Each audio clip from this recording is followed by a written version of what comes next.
Welcome to the Red Devil pregame show being brought to you by Main Street Deli. Main Street Deli, great food for great people. Tonight is the Evanston Red Devils taking on Cheyenne Central, and this game's going to be played at K-Fackrell Stadium. Kickoff is scheduled for about 35 minutes from now. In the meantime, we have a great pregame show for you brought to you by Main Street Deli. You are listening to a Big O Tires of Evanston presentation of Red Devil football on KNYN 99.1 FM, and you can watch the game live online at mylocalradio.com.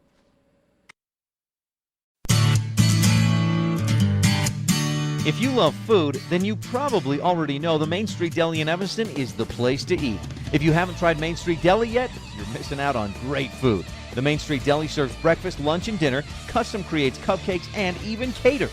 So no matter what you're craving, the Main Street Deli will satisfy all your hunger desires. Come in and enjoy Main Street Deli today and try the special of the day or the soup of the day. Main Street Deli, great food for great people. Welcome to the Red Devil pregame show being brought to you by Main Street Deli. Main Street Deli, great food for great people. Tonight is the Evanston Red Devils taking on Cheyenne Central, and this game's going to be played at K-Fackrell Stadium. Kickoff is scheduled for about 35 minutes from now. In the meantime, we have a great pregame show for you brought to you by Main Street Deli. You are listening to a Big O Tires of Evanston presentation of Red Devil football on KNYN 99.1 FM, and you can watch the game live online at mylocalradio.com.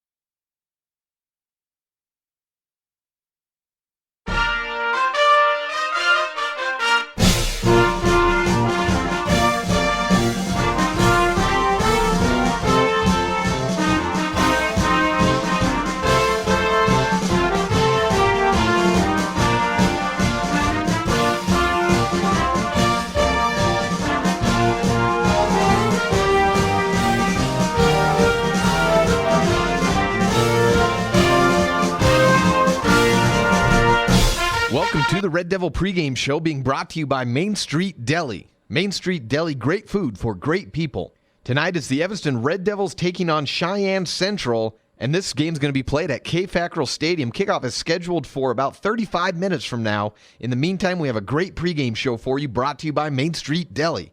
You are listening to a Big O Tires of Evanston presentation of Red Devil football on KNYN 99.1 FM, and you can watch the game live online at mylocalradio.com. If you love food, then you probably already know the Main Street Deli in Evanston is the place to eat. If you haven't tried Main Street Deli yet, you're missing out on great food. The Main Street Deli serves breakfast, lunch, and dinner, custom creates cupcakes, and even caters. So no matter what you're craving, the Main Street Deli will satisfy all your hunger desires. Come in and enjoy Main Street Deli today and try the special of the day or the soup of the day. Main Street Deli, great food for great people. 1025 Main Street, Evanston. We are looking ahead to tonight's matchup in this segment of the Main Street Deli pregame show. We'll let you know how we see things, and we will set the scene for this contest. Tonight's scene set is brought to you by Medicine Butte Computer Services and Dustin Matthews, sending your message to the world. You are listening to a Big O Tires of Evanston presentation of Red Devil football on KNYN 99.1 FM, and you can watch the game live online at mylocalradio.com. Sending your message to the world has never been easier when you work with Dustin Matthews at Medicine Butte Computer Services in Evanston. Owner Dustin Matthews guarantees an affordable, quick turnaround. Offering free diagnostics and quotes for computer repair or website design, Medicine Butte Computer Services also sells new computers. Computer tune-ups start at just $40. Send your message to the world. Call Dustin Matthews today at 307-679-8019.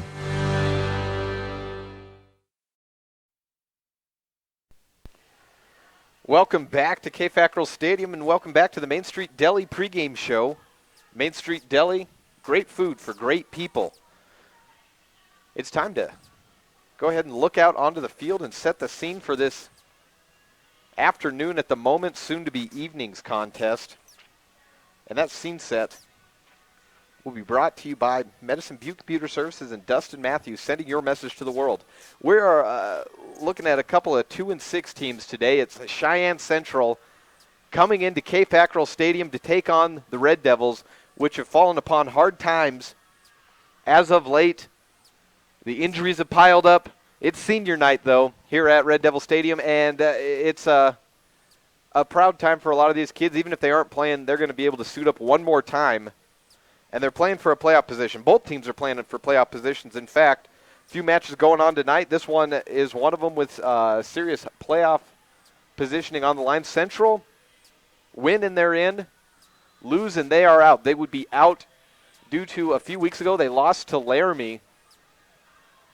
And Laramie's fighting for a position. Laramie, if they win, they are in. If they lose, they are out. And or they would be in if a loss, if Central loses, that is. Laramie can still get in with a loss, just like Evanston. Evanston can still get in with a loss, but they need Laramie to do the losing. Laramie wins, and they beat out Evanston. So it's 8 and 9, 7 seed on the line. If the Devils win, then they will be the 7th seed, and they will take on number 2 Sheridan.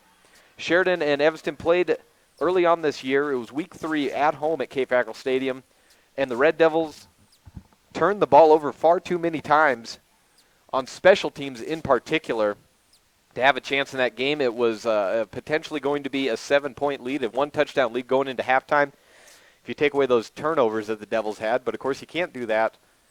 And the Red Devils just punted, attempted to punt, fumbled a few punt returns, fumbled some punts themselves, and Sheridan, great team, took advantage of it. Central, they're a throwing team. You don't see too many teams that huck the ball down the field in Wyoming, but Central's certainly one of them. They're led by their strong-armed quarterback, Brock Anderson.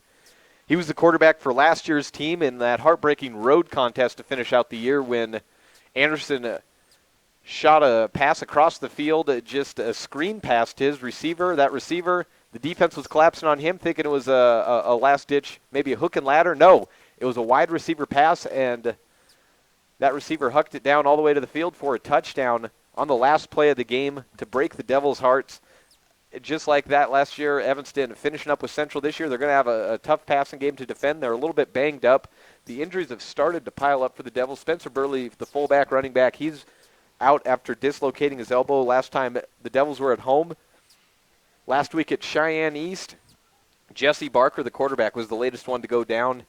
He had a shoulder injury, so sophomore Jess Richens stepped in, finished the game, and he will get the start tonight at quarterback.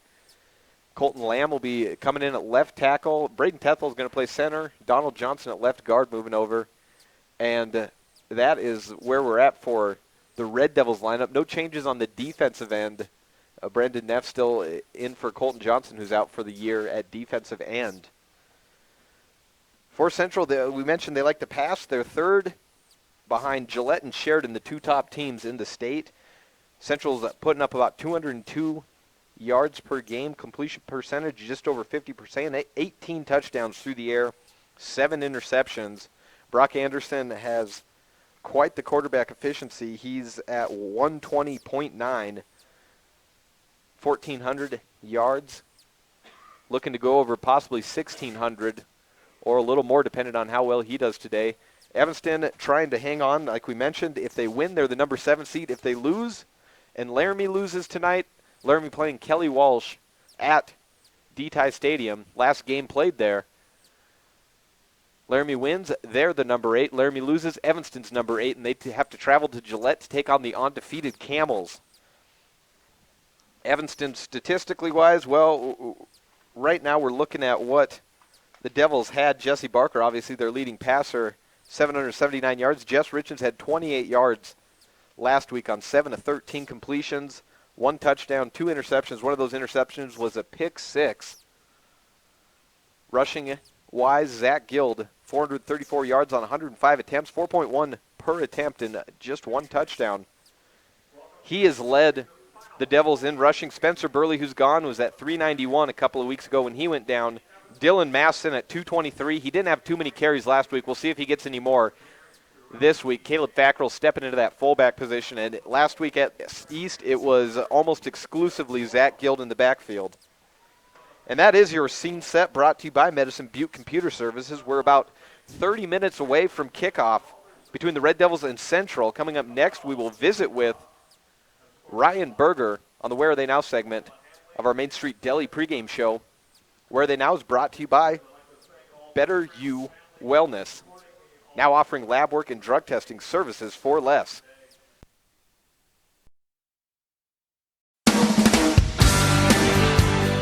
Sending your message to the world has never been easier when you work with Dustin Matthews at Medicine Butte Computer Services in Evanston. Owner Dustin Matthews guarantees an affordable, quick turnaround. Offering free diagnostics and quotes for computer repair or website design, Medicine Butte Computer Services also sells new computers. Computer tune-ups start at just $40. Send your message to the world. Call Dustin Matthews today at 307-679-8019. Bridge your education and career to achieve your goals. UNT Bosie's #1 College and Career Readiness Department has a career pathway model that includes flexible programming designed specifically for you. Let UNT Bosie's #1 help you reach your dream job with classes for literacy, job training, math, and writing skills. Change your life today. Make an investment to further your dreams and reach your goals. Call us, UNT Bosie's #1, Diane White or Shannon Williams, to get started today. Drive with confidence. Big O Tires of Evanston has the inventory, service, and knowledgeable staff to help you get behind new wheels. With the world's best tire brands all under one roof, Big O Tires of Evanston will keep you safe and boost your vehicle's fuel economy.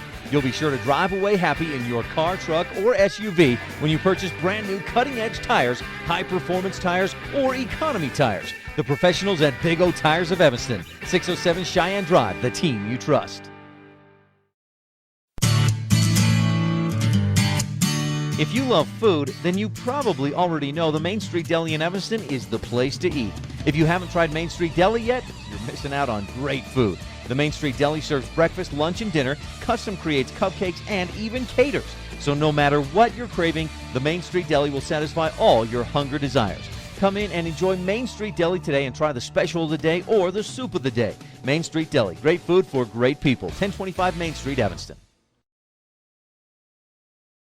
Welcome back to the Main Street Deli Red Devil football pregame show.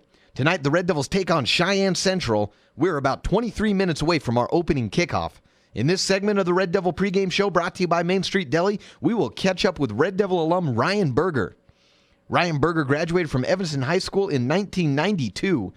This portion of the pregame show is called Where Are They Now and is brought to you by Better You Wellness Clinic, now offering lab work and drug testing services for less.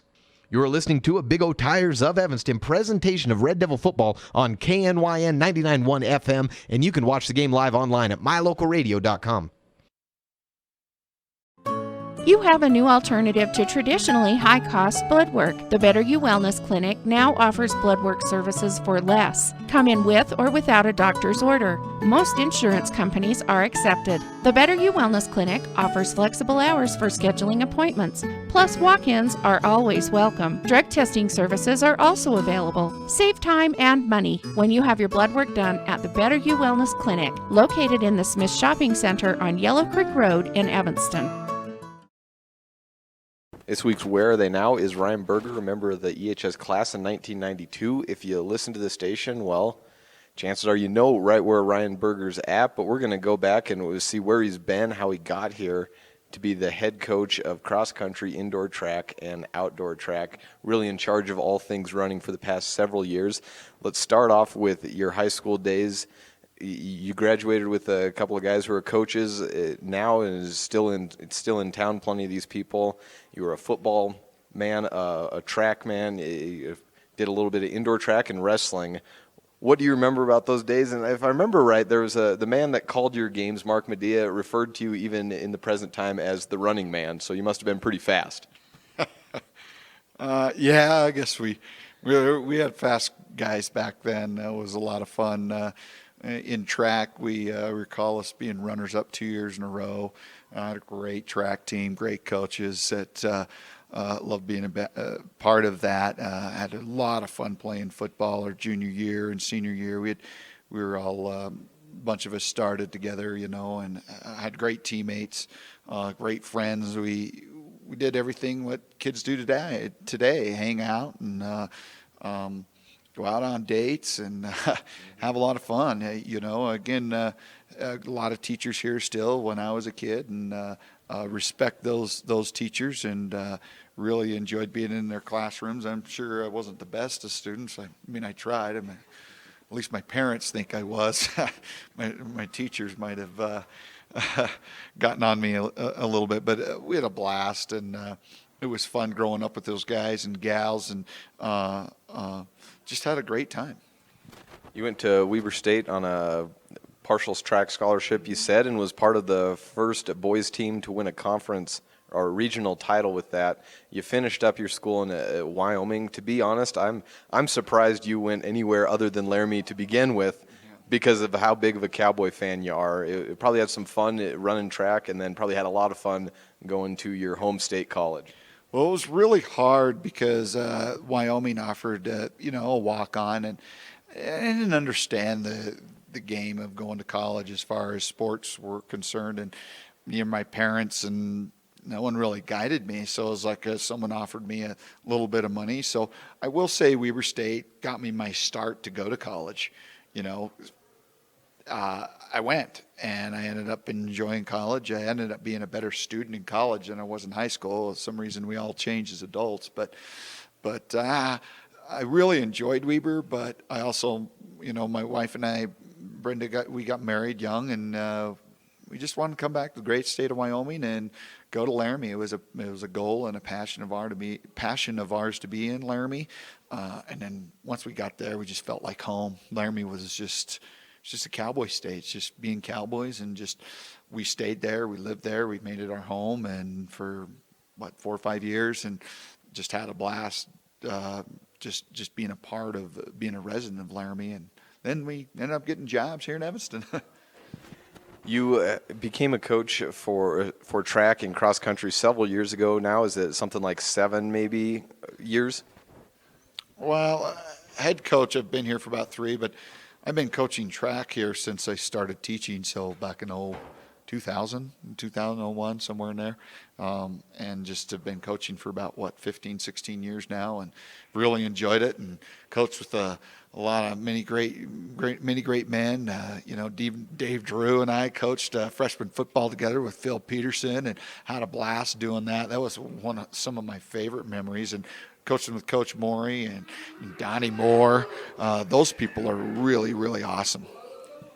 So taking this track and cross-country job, you were a guy that ran track, but you'd never done cross-country. But I know you've told me before, when that opportunity came in front, it was something that you thought about a lot and decided you had to take, because your real passion was you wanted to make an impact on kids in sports and in their life, no matter what the sport was. And you've come to really embrace this program. Absolutely. I had a passion to be a head coach and whatever it was, and this opportunity was here, and I took it, and I've really embraced the theme of being a cross-country coach, and that's my thing. I'm a cross-country coach and a runner's coach, and I've taken a real huge I became a student of the game. Really like watching the Olympics. I really like following many kids that have graduated from the great state of Wyoming, go on to college, and follow them, not only our own kids, but kids from other places in Wyoming. And, another goal of mine would love to go to the Olympic trials, the next Olympic trials, and go see that, and in an NCAA championships, because I just want to show to our athletes that I am a student of the game, the sport I coach. You've been in Wyoming for the vast majority of your life, so you've seen, in the time that you've been here, you've seen the running programs go from where they were to where they are now. Track, and especially indoor track, because when you ran it wasn't even a sanctioned sport. Now it is. And but particularly what I want to look at is cross country in Wyoming. It seems to have just exploded in these past few years and has become as competitive as it is anywhere. Well, yeah, it's really become real popular because running has become really popular for adults. They find out they can't play football, they can't do this. So what do? They go back to running. So running's been real popular. So a lot of kids see their parents running. Now, there's been some great athletes that have come through in my years, in early years. They were amazing runners, even in the 70s, with like Dan Dean and all the Dean kids, and even Keith Stevens and Nathan Kennedy, who's on that board downstairs. And so we've had many great runners, but it's really caught on, and it's hard to be really good, And, I was always a runner and really loved the Olympic sports, but I grew up in Jackson, Wyoming. I was born there, and we didn't move to Evanston until I was about 11 or 12, but a lot of people were cross-country skiing, running all the time, so I was used to that kind of stuff. You mentioned your wife. You also have some kids who are now coming up through the EHS program. Riley's a junior now, that is getting not that far away from graduation. That has to be a strange feeling. You're seeing your kids grow up. They're involved in some things. Tell us a little bit about them. Kids are great. Everybody knows it. They're amazing. Riley is an amazing student here at Evanston High School. She works very hard in the classroom, and she works hard at home for her grades. And she's just amazing, sweet kid, and everybody loves her, and everybody compliments on how awesome she is. And our mom and I really appreciate that and how she is. And then our son Garrett, he's a freshman and coming in and new to the high school. And again, we're just really proud of Garrett and what he does too. And we encourage both of our kids to work hard in the classroom, because education pays off. And Garrett is amazing in the classroom as well and works hard. And yet we also encourage him to be involved in activities. And because activities strengthens your mind, and even my daughter, what she says, it strengthens your mind and helps you set goals, and it's just a starting place. And it doesn't matter how great you are, Bobby Knight said it last night. It's not about winning. It's about being a better person and really seeing the value of education. And that's what our kids are doing. And that's what my wife was about too. And both of us, when we planned out our family and the way we were going to go, we set some goals for ourselves to really make sure our kids understood the value of education. Finally, you graduated from EHS. You left. You weren't initially from here, but you came back and you've stayed here for several years now. You've decided to raise your kids here. There's got to be something about this town that sticks with you, that makes you want to be a part of this community. Oh, well, for the people. It's just an awesome place. When we moved here from Jackson, we had no idea what was going on, and we got some really close friends. Richard Bruce, Orrin Martin, those guys kind of took us in and showed us what Evanston was all about, this close community. And man, it just grew on us, and now we're friends with everybody. And my mom and dad just loved being here, and so they stayed, and my in-laws are here. In fact, my wife and I were almost neighbors. We were a house apart and never dated in high school till right at the very end of senior year. And I was like, man, what was I missing? So then we got married, and I told her, I said, when we were in college, I said, it didn't matter where we go. I just want to be in Wyoming. So she was the first one to graduate, and I said, I don't care, wherever you get a job. So there was a job open in Evanston, and she applied, and she got it. And I said, oh, I guess we'll go live back home. And here we are, and we love it, and we love being a part of it, and we're proud to be here. We're proud of our school district. We're proud of all the kids that we get to associate with and teach, and it's just an awesome place. And I just wish everybody the best and thank everybody for being great, awesome Evanston citizens, because it's fun being around you guys. Thank you. Coach Ryan Berger, class of 1992, educator and running man. Thank you for joining us.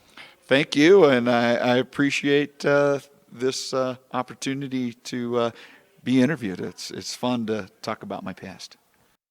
Thanks to Ryan Berger for joining us on Where Are They Now, brought to you by Better You Wellness Clinic, now offering lab work and drug testing services for less. Next up, we'll visit with the coaches of tonight's teams on the Pat Fackrell Pregame Coaches Show, brought to you by NGL Connection. We are ready when you are. You're listening to the Main Street Deli Pregame Show on a Big O Tires of Evanston presentation of Red Devil Football on KNYN 99.1 FM, and you can watch the game live online at mylocalradio.com.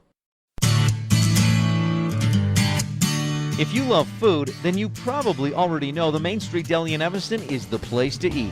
If you haven't tried Main Street Deli yet, you're missing out on great food. The Main Street Deli serves breakfast, lunch, and dinner, custom creates cupcakes, and even caters. So no matter what you're craving, the Main Street Deli will satisfy all your hunger desires. Come in and enjoy Main Street Deli today and try the special of the day or the soup of the day. Main Street Deli, great food for great people. 1025 Main Street, Evanston. Welcome to the Coaches Show, brought to you by NGL Connection. We're ready when you are. We'll take a few minutes to visit with the opposing coach, Drew Severin, and then we'll talk to Red Devils head coach Pat Fackrell and get his thoughts on tonight's game. We'll be back right after this from NGL Connection. You're listening to the Main Street Deli pregame show on a Big O Tires of Evanston presentation of Red Devil football on KNYN 99.1 FM, and you can watch the game live online at mylocalradio.com. Hi, my name is Chris from NGL Connection. You know about our amazing internet service, but did you know that we also offer brand new computer systems? Let us help you prepare for the new school year with new systems starting as low as $295.95. We offer desktops and laptops with AMD and Intel processors and hard drives with 320 gigabytes to 1 terabyte of storage. Stop by 933 Main Street in Evanston. Locally owned and operated NGL Connection. We're ready when you are.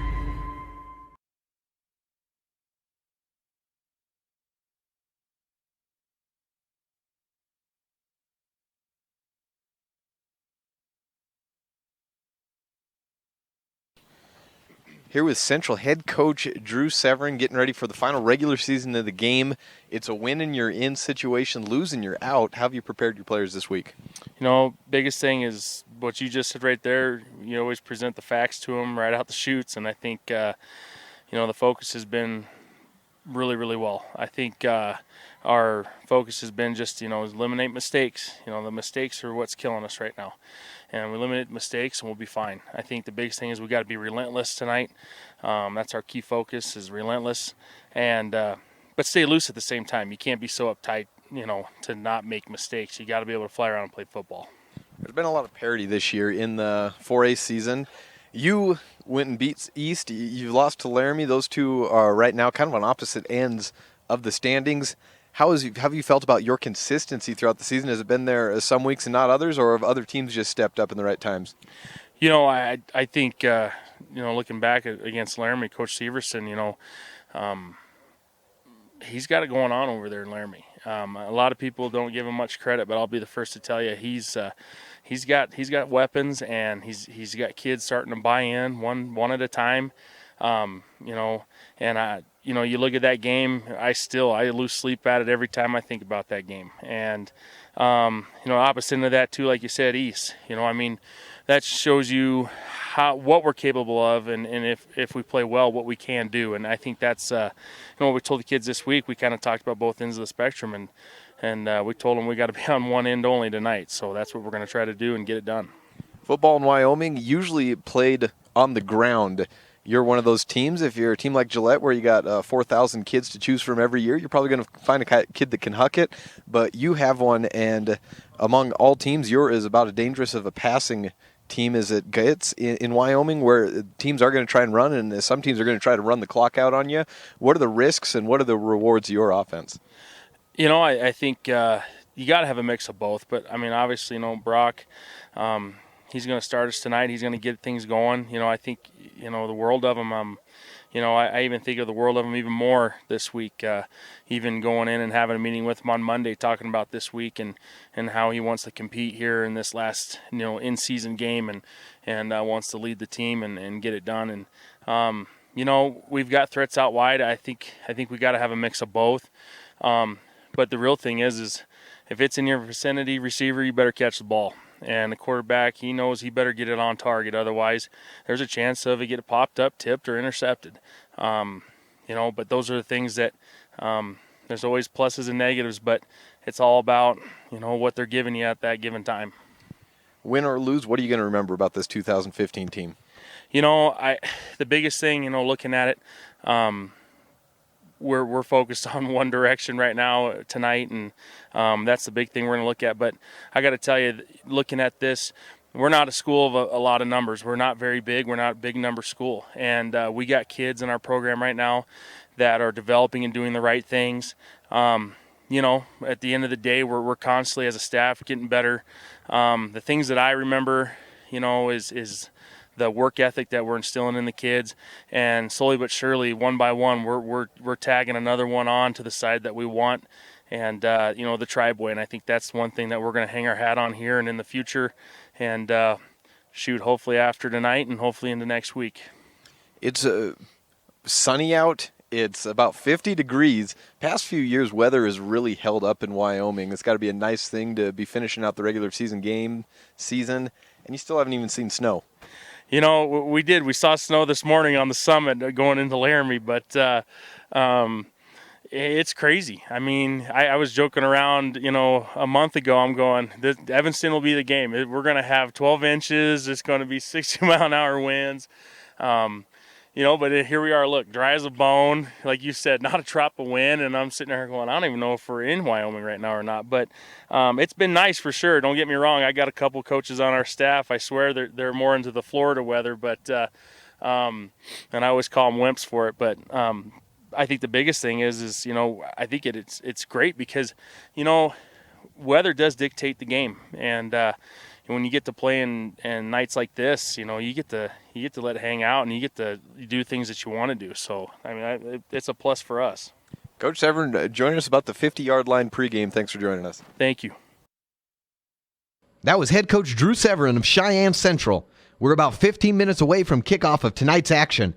You're listening to The Coaches Show, brought to you by NGL Connection, here on the Main Street Deli pregame show. Stay tuned and we will visit with head coach Pat Fackrell in a moment. You are listening to a Big O Tires of Evanston presentation of Red Devil football on KNYN 99.1 FM, and watch the game live online at mylocalradio.com.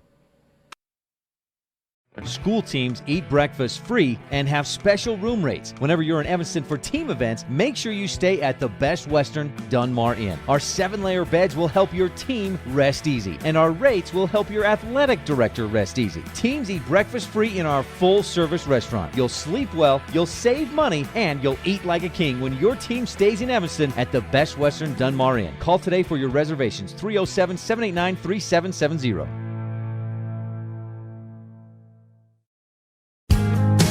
MyLocalRadio.com is Southwest Wyoming and Northeast Utah's top website and the best source for local area news, weather, sports, and community events. And that's not all. MyLocalRadio.com features thousands of photographs of Wyoming and Utah high school events, from speech and drama competitions to local events, sports and activities, and much more. Check it out today and see what MyLocalRadio.com has for you. Whether your vehicle has minor damage, major damage, a windshield chip, or is in need of a full windshield replacement, T-Bar can fix your car. At T-Bar S Body Shop and Technoglass of Evanston, we take pride in fixing your vehicle and bringing it back to its original state. You don't have to worry about dealing with your insurance company. We deal with them directly. We guarantee our work and offer free estimates that only take a few minutes. T-Bar S Body Shop and Technoglass of Evanston. Let T-Bar fix your car. 789-2639. Hi there. Welcome back to the Main Street Deli pregame show. We are in the middle of the Coaches Show, brought to you by NGL Connection. We are ready when you are. We'll be right back after this with Red Devil head coach Pat Fackrell.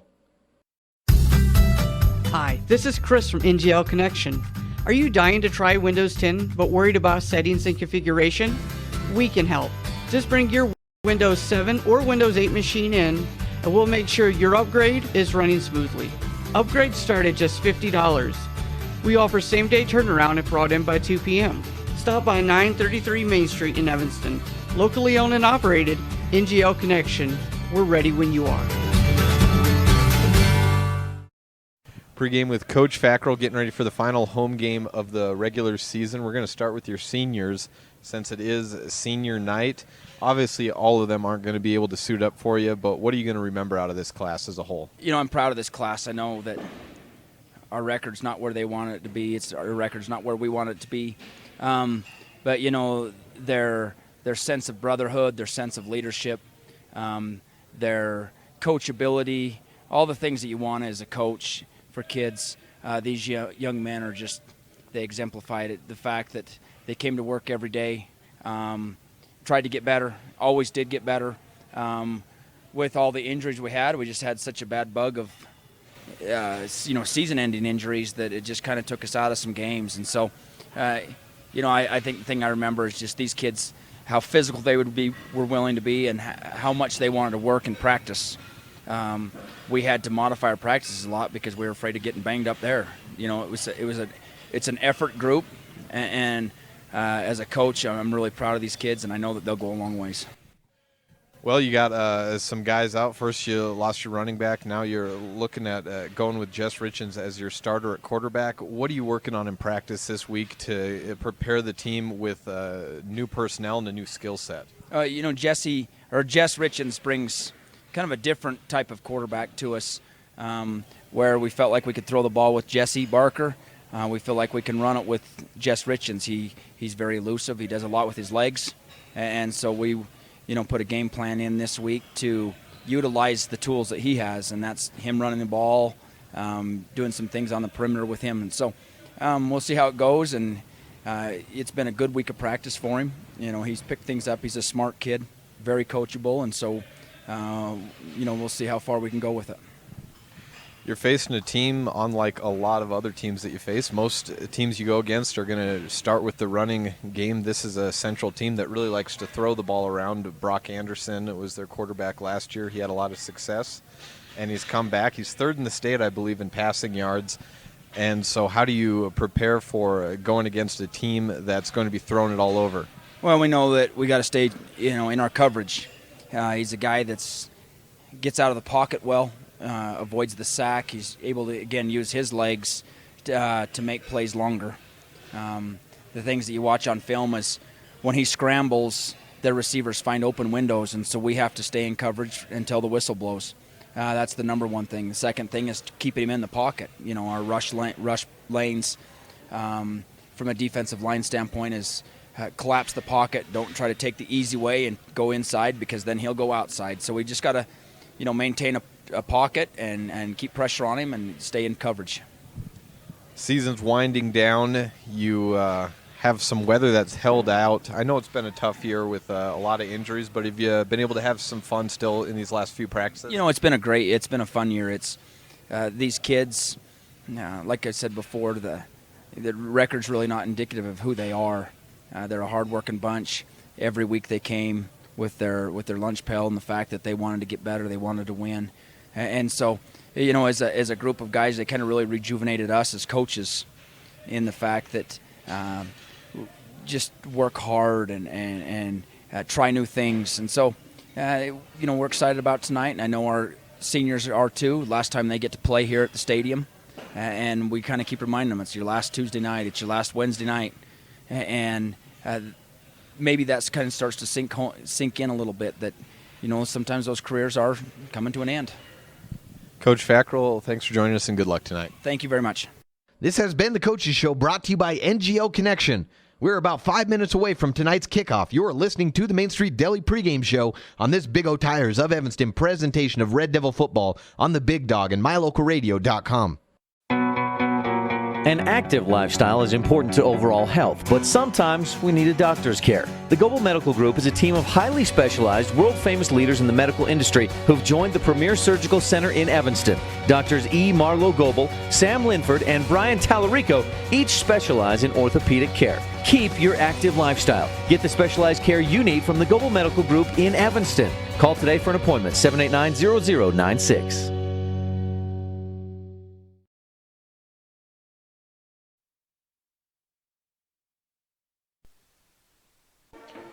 Welcome back to K. Fackrell Stadium, getting ready for kickoff. Let's give your green scene brought to you by Evanston Regional Hospital. Quality health care close to home. It's about 50 degrees out, sunny, no wind.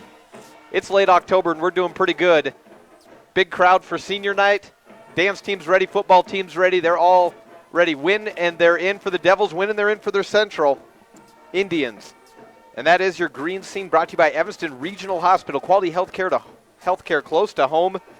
For these independent software solutions, keys to the game, we'll get to those in just a moment, along with the starting lineups. But right now, we're ready for the Jeff Piper and Farmers Insurance opening kick. First key of the game, Red Devils receiving the ball. Got to sustain this first drive. Second key, Jess Richens coming in at quarterback. He's got to have pocket awareness. He likes to get out and run it, but he's going to have to be conservative tonight. Those are my two keys to the game for today, brought to you by Independent Software Solutions. Kick up and in to the end zone for Central. Received just about the 5-yard line. Coming out, Malik on the near sideline. Spins around, gets one tackle, broken, brought down at the 25-yard line. Starting lineups for today, Evanston Getting offense, Colton Lamb, Donald Johnson, Braden Tethel, Connor Martin, Jaden Nichols on the offensive line. Wide receivers Tucker Leland and Malik Wagstaff. Jess Richards, the sophomore, in at quarterback. Zach Guild and Dylan Masson, the running backs. Zach Guild announced as the fullback. Brett Loam, the senior tight end. Get to those central defensive starting lineups in just a moment. I formation for Richards. Handoff goes up the middle to Zach Guild, stuffed up at the line. Those starting lineups are brought to you by Norco for all your welding and safety solutions. Small gain, no gain listed. 2nd and 10 on the 25-yard line. No gain by Zach Guild on the opening play of the game. Said they needed to sustain it. We'll see if they can. Going to need a bit more of that. Shotgun formation, 2 receivers, Loam in the tight end. Right up the middle, Richards spins around, gets about a yard on the designed quarterback keeper. 3rd and long for the Red Devils. I'm going to give Jess Richards a gain of 1. It's 3rd and 9 on the 26. On the central side for the starting lineups, Jake Burnell, Hunter Dilly, Eric Lundgren on the defensive line. Linebackers Ethan Sipe, Tucker Frederick, TJ Wiltanger, Logan Hess, Hayden Pesh. Linebackers Keaton Bell, safety, Michael Bruin, and Jason Teixeira, cornerbacks. And those are your Norco starting lineups. Pistol formation for Richards, rolling out to the right side, trying to avoid his tackle, but sack brought down. And Evanston will be forced to punt on that first play, on that first drive. Sacked by Bryson Delbridge. Brought down at the 19, loss of 7 for Richards. Quick 3 and out, not a good start for the Devils. I really thought Evanston coming into this season, as we get back to those independent software solutions keys to the game, that anytime Evanston is coming out and really taking control of the game, chewed the clock up, that they've had a lot of success. When they've gone 3 and out, it's been an uphill battle ever since. Tucker Leland back to punt, boots it away down the far sideline. Fair catch called at the 45-yard line, where Central will start its first drive of the game. Fair catch by Michael Bruin. And Central ready to take over on offense. Brock Anderson, number 7, will lead them, the senior quarterback. He's a big guy, 6'4", 185. Also joining Anderson in the backfield, Logan Hess, Hayden Petch, TJ Wiltanger, 3 running backs we all will see some of tonight. Logan Hess, the man in the backfield, single back formation, 2 receivers. Anderson under center, hands off to Hess up the right side, going and getting about 7 yards. Mark it down just about the 50-yard line on a gain of 7. For Pesh on the first carry, good start for Central, in contrast to a no gain on the Red Devils' first play of the game. Jacob Carbar, the receiver, on the near side, Teixeira on the far side. Single back formation again. Petch still in the backfield. He gets the handoff, going up the right side hole, brought down by Brett Loam, but getting the extra yards, carrying Loam for a few for the first down. And Central's into Evanston territory on the 46-yard line, 1st and 10. First quarter brought to you by Main Street Deli. Main Street Deli, great food for great people.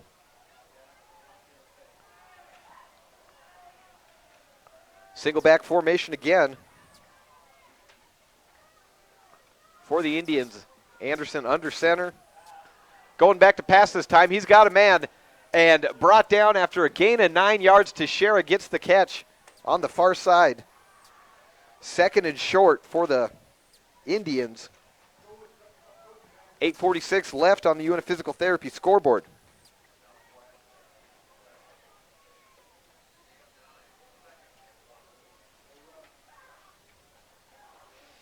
Ball placed on the 37-yard line.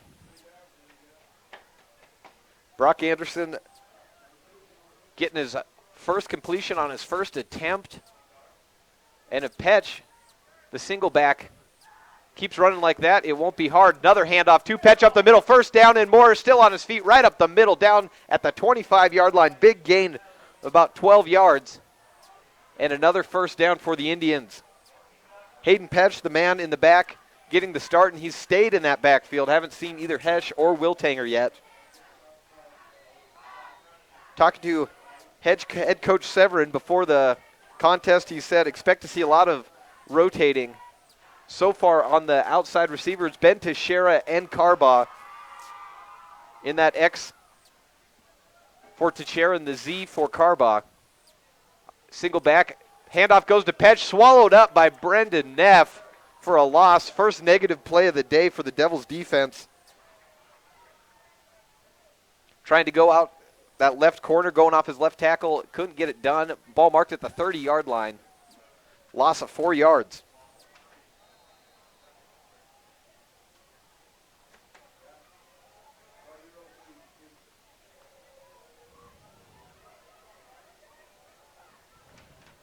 Single back formation yet again.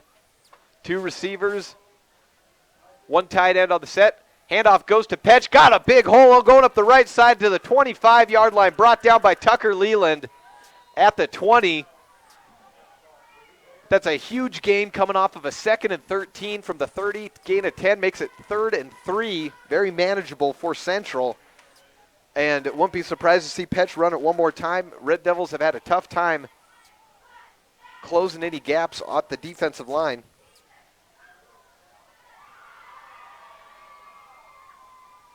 Hayden Petch finally comes out, replaced by Wiltanger in the single back. 3 wideouts. 3rd wideout, Keaton Bell for the Indians.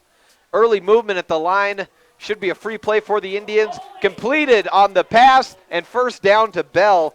Flag thrown late.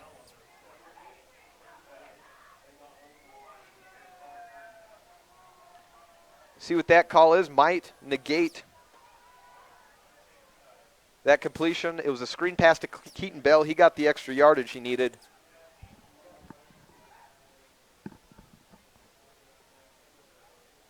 And here comes the man in the white hat.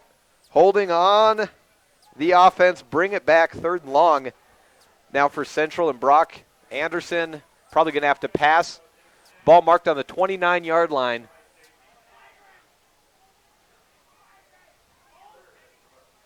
Third and 12. Carbaugh alone on the near side. Bell in the slot. And the X position is Teixeira. Shotgun formation for Anderson. Looking to the near side. Has Carbaugh on a fade. But Jesse Gross gets his hands on it. Had it in his hands. Fell to the ground near interception. Would have been a comprehensive family dental Dr. Sean Grohl turnover, but it forces 4th down, 4th and long on the 29-yard line. That's a 45-yard field goal, 46-yard field goal maybe even. So Central will stay out there in no man's land and go for it. In the shotgun formation is Anderson.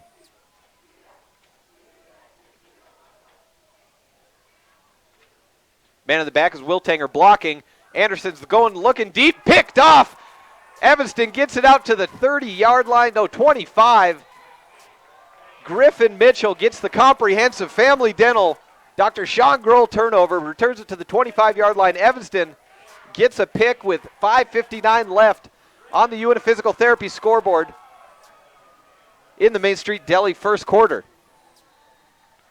Nice play for the Devils. Ended up losing a little yardage, had the ball gone incomplete, but Griffin Mitchell, nice heads-up play.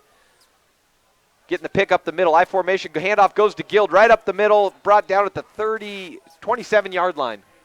Gain of 2 yards for Guild. Bring up 2nd and 8.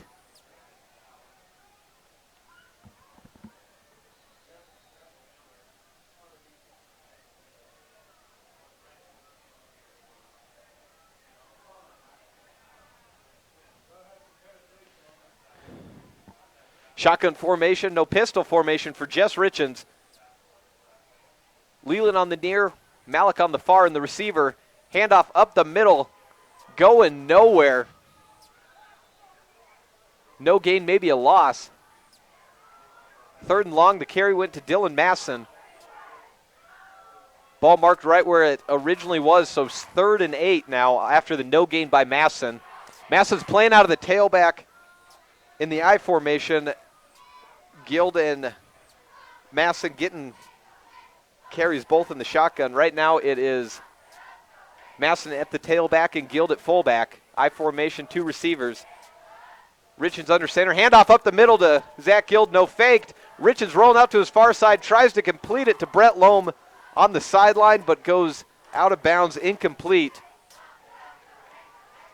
And 4th down, Red Devils have to punt again. Didn't sustain that drive either.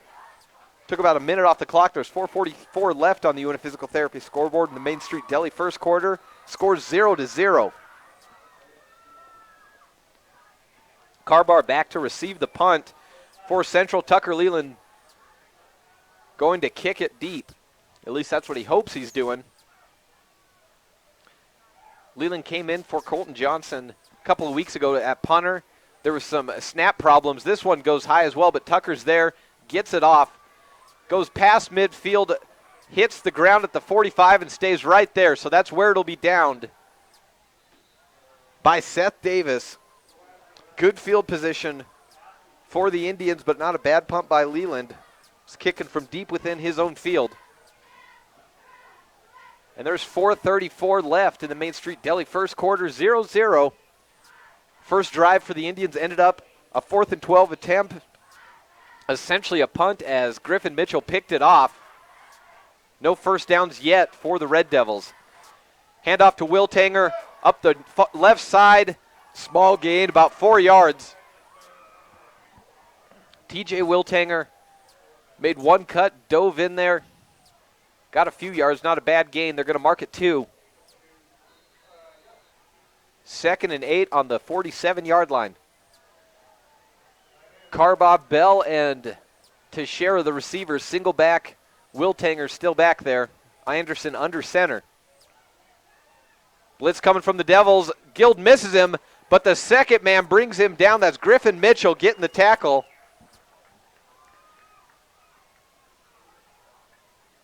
Marking it a gain of 1 yard, 3rd and 7 for the Indians. Checking in at running back is Logan Hess for a 3rd and long play. 3:38 left on the UNF Physical Therapy scoreboard. 2 receivers, single back, 1 tight end.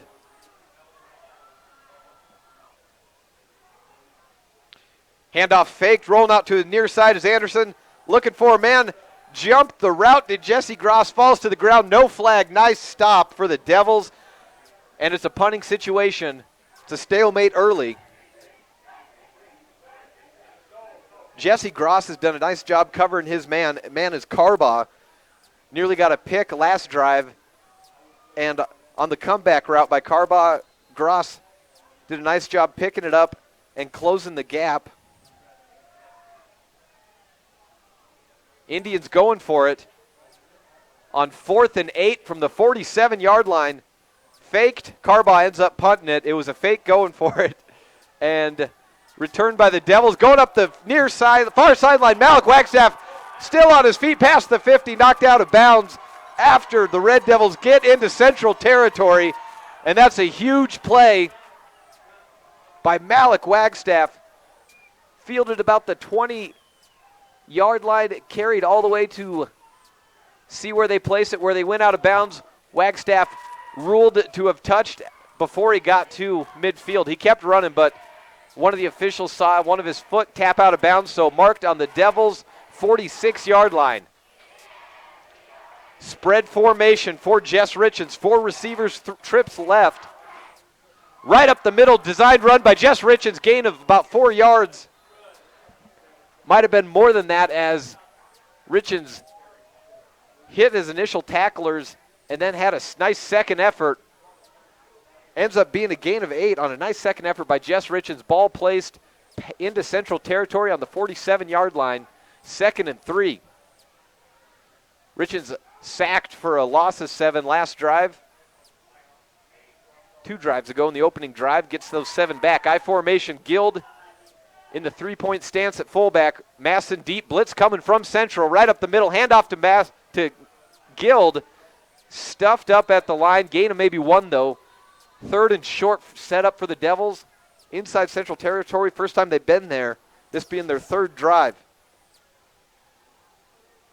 Jess Richards, the sophomore, coming in last week for Jesse Barker. You see him out there receiving the play from Coach Roy Barker. Looks a little dwarfed. He's not the biggest of quarterbacks you'll ever see. He is quick, though. Didn't expect to be starting so soon, but it's what happens in football. You have to be ready when the moment arrives. See if he is there in the 2nd and 2, or 3rd and 2. Design keeper Richards up the far sideline, gets the first down. Brought down at the 34-yard line. Big gain of 11 yards by Jess Richards on a 3rd down conversion to get the A-plus trophy and signs first down. A-plus trophy and signs. Al Smith, your local trophy and sign expert. The Red Devils had to change their offense, going from Jesse Barker to the Jess Richards, who's more of a runner. Have to utilize the strengths that he has, and that's a nice play. It's a play you wouldn't have seen with Barker in the lineup. I formation, first down blitz coming, to hand off to the fullback. Guild tried to push right up the middle. Can't get much farther than a gain of about 1 yard. 2nd and 9, be marked at the 33-yard line. 1 yard run by Guild. He's had 3 carries, just 3 yards. A 0 gain, a 2-yarder, and now a 1-yarder. I formation again, two wide receivers. Tucker Leland on the line at the X. Blitz coming, left side. That's where the handoff goes, and it's stuffed up by the Central defense. Turned over, ball stripped out of Zach Guild's hands, and Evanston coughs it up. Brought down at the 36-yard line. 55 seconds left. Devils were driving, but Zach Guild can't hold on to it. Central was reading that play well. They brought the blitz on the same side where the offense was running the ball. And now they take over for their 3rd drive of the game. First quarter brought to you by Main Street Deli. I formation, 3 receivers for Central. Handoff up the inside. Brought down at the line by Connor Martin. No gain, or maybe 1 yard. 2nd and long. Late in this first quarter, time running out.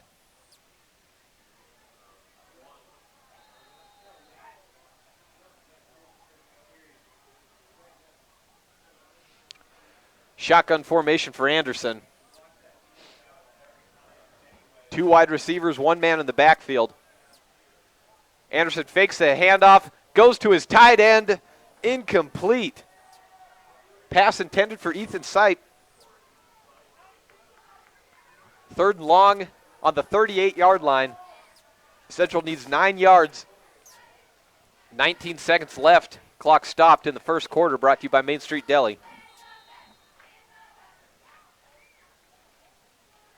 Teixeira and Carbaugh, the 2 receivers. Shotgun formation, Hayden Petch. The running back standing to the left of Anderson. Pass play, Petchin blocking. Deep throw down to Carbaugh. Caught at the 30-yard line, still on his feet at the 20, inside to the 18. Brought down by Jesse Gross. Huge gain and huge play to wrap up this first quarter.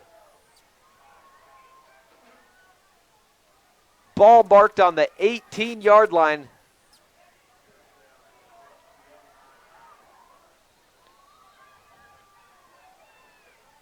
It's a gain of 44 yards. And that's the end of the first quarter, brought to you by Main Street Deli. You were listening to a Big O Tires of Evanston presentation of Red Devil football on KNY and 99.1 FM and mylocalradio.com.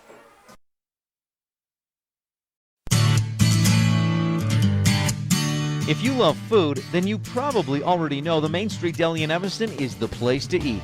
If you haven't tried Main Street Deli yet, you're missing out on great food. The Main Street Deli serves breakfast, lunch, and dinner, custom creates cupcakes, and even caters.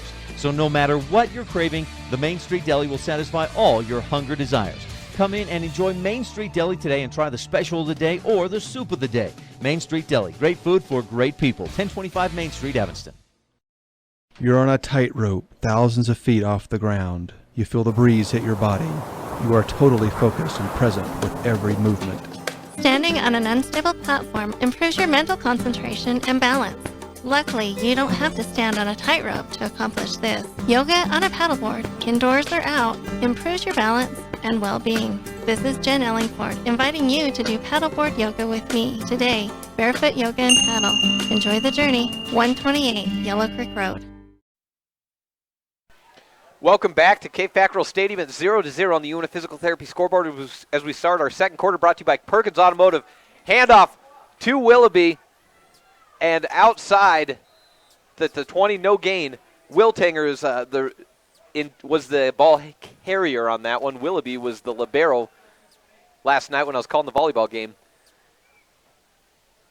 Central ended the first quarter with a 44-yard reception from Brock Anderson to Carbaugh to bring the ball all the way to the 18-yard line. It was a ball marked on the 19 now, so a 1-yard loss by Wiltanger. 2nd and 11. Still inside the red zone. I formation. Petch, the man in the backfield. Carbaugh and Teixeira. Pass goes to Carbaugh. He's got it at the 10-yard line and brought down right there. Close to a first down. It's going to be 1 or 2 yards short to bring up a 3rd and short. With 11 minutes left on the UNA Physical Therapy scoreboard. Red Devils thought they had something going. They had the ball in the 34-yard line with a minute left in the first quarter, but a Zach Guild fumble gave the Central Indians this drive, which they've taken advantage of. 3rd and 2, I formation. Teixeira and Carbaugh split out. Looking to Carbaugh's Anderson. He's got him at the 5. Broken tackle, touchdown. 11-yard touchdown reception. Brock Anderson finding Carbaugh, the man that made the big play to get him inside that red zone. And it is 6-0 with 10:28 left in this Perkins Automotive second quarter.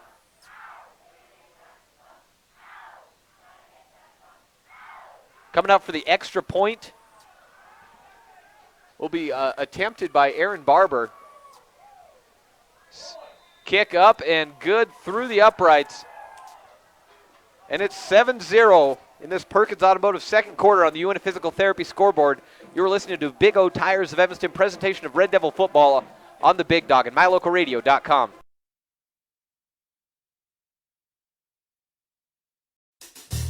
When looking for a mechanic, look for a mechanic that's experienced and a mechanic you can rely on. You'll find such top-notch professionals in the Evanston area at Perkins Automotive.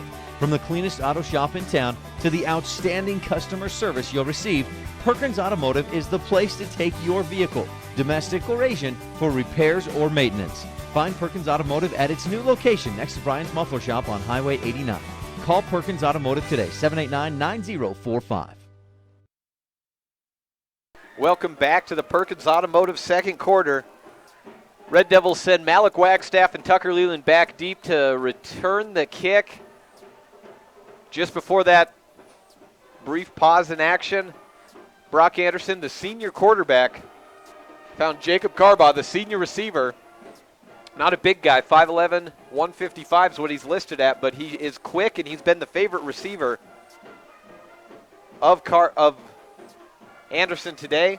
Caught a 44-yard reception to bring it to the 18-yard line and caught an 11-yard TD catch to make it 7-0, which is where we sit now on the UNA Physical Therapy scoreboard. Jeff Piper, Farmers Insurance kickoff. Goes deep by Barber near the sideline. Might go out of bounds. No, goes into the end zone touchback. Red Devils will take over on the 20-yard line. Looking to do similar to what they did in their last drive, minus that turnover. They were driving, had a 3rd and short before the fumble. Richens comes back in at quarterback. Calls the play in, I formation. Guild and fullback, Masson at halfback. Wagstaff and Leland split out on either side. Handoff fake to Masson. Short pass to low and incomplete. Richens still yet to complete a pass. He's only attempted a couple of them.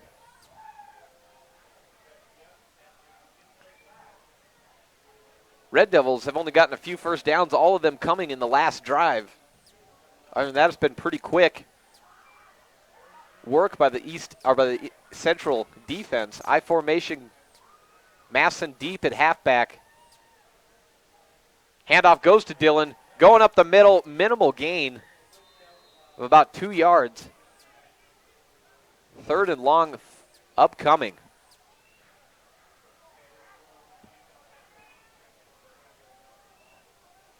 Ball marked at the 24-yard line. It'll be 3rd and 6.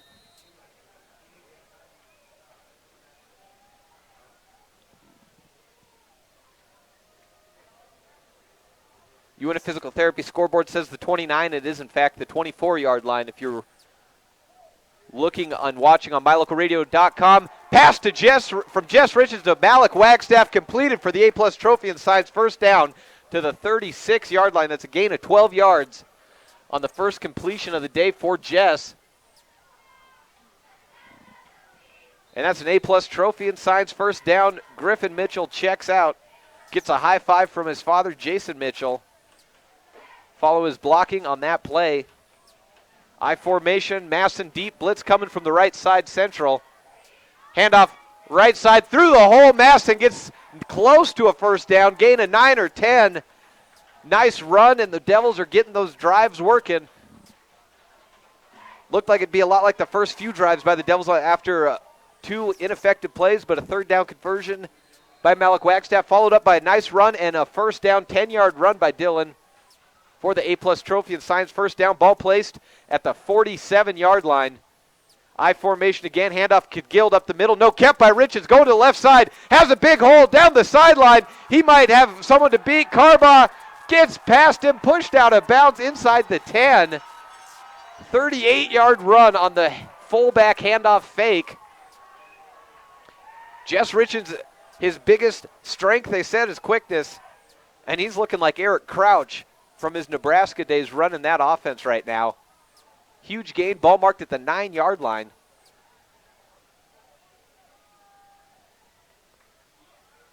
I formation for Jess Richards. Tucker on the line on the far side, Wagstaff off on the near.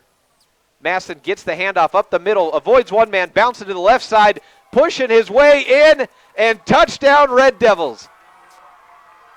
Dylan Masson punches it in from 9 yards out, and it is 1 point from being tied unless there is a flag down on the field.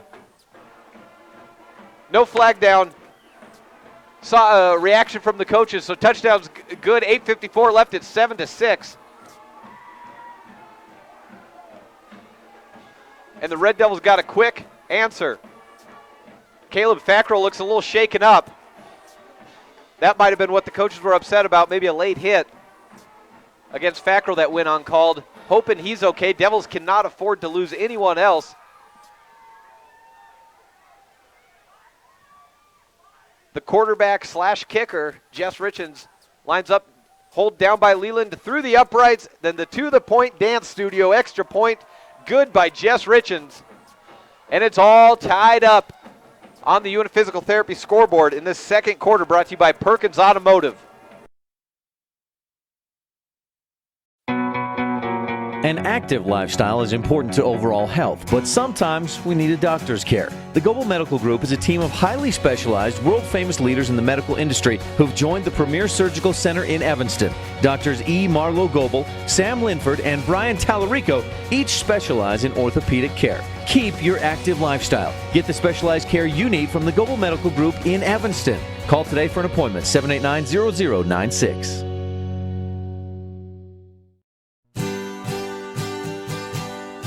Farm Bureau Financial Service Company is a multi-line insurance company serving the needs of individuals, families, and local businesses throughout Wyoming.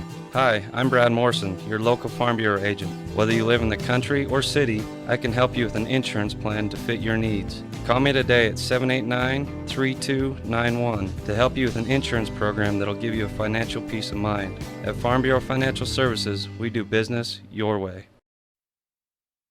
Welcome back to the Perkins Automotive second quarter here at K. Fackrell Stadium. The Red Devils and Central both fighting for their playoff lives. Either one wins, and they're both guaranteed a spot. If Central loses, they're guaranteed to be staying home next week.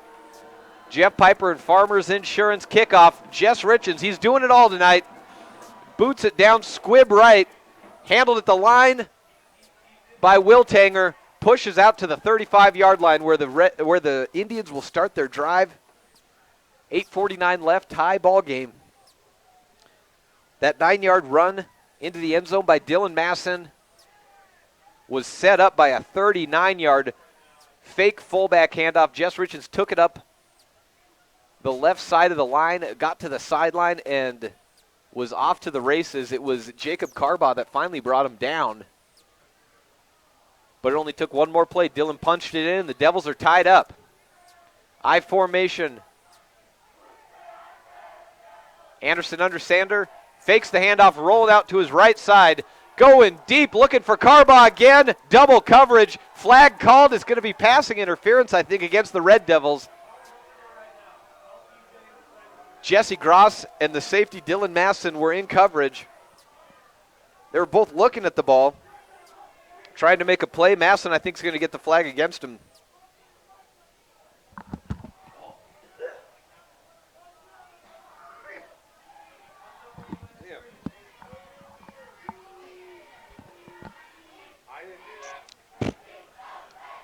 We'd like to thank our cameraman tonight, Timmy Bettinson, playing his last game, doing his last game of the season until basketball.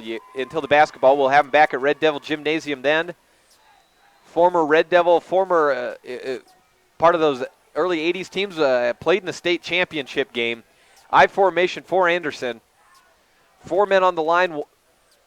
Loam in the 2-point stance. That left end position. Handoff goes to that side, and getting it past is Pesh. Fumbled, ball on the ground. Jesse Gross is signaling that the Devils have it. So is Dylan Basson. And the Red Devils get the ball brought out of Pesh's hand, and he's down. Not getting up, not sure if he's just upset or if he's just hurt as well, holding his hand. But he might just be upset. Comprehensive Family Dental, Dr. Sean Grohl. Turnover. And the Red Devils get the ball back on their own 46-yard line with 8:35 left in the Perkins Automotive second quarter.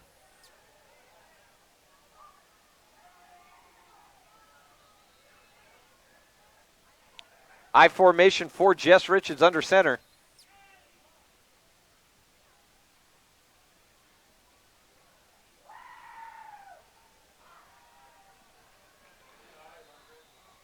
Run up the middle, goes for a couple. Zach Guild gets about 3 yards on that play to the 49-yard line. 2nd and 7 for Evanston.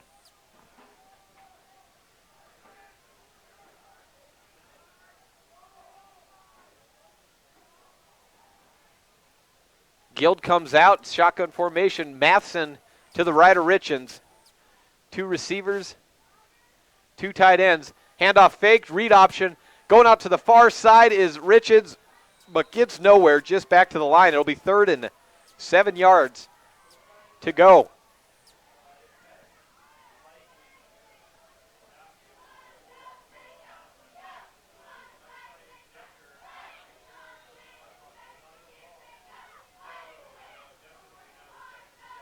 Coming out of the huddle, shotgun formation again for Jess Richens. 3 receivers to the near side for Evanston. That's the side Richards is rolling out to. Now he's on the run, trying to avoid the sack, but brought down by Central, and they'll be forced to punt. Delbridge bringing him down, getting his 2nd sack of the day. Big loss on the play, down to the 39-yard line, so a loss of 10 for Jess. And Evanston will be forced to punt. Tucker Leland will boot it to Carbaugh.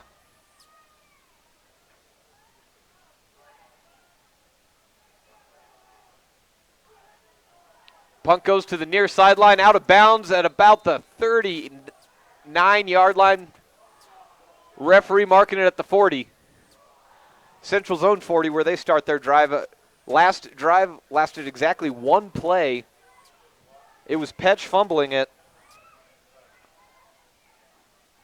And then the Red Devils go 3 and out, but more importantly, kept the ball out of the Indians' hand. They were in Red Devil territory at that time.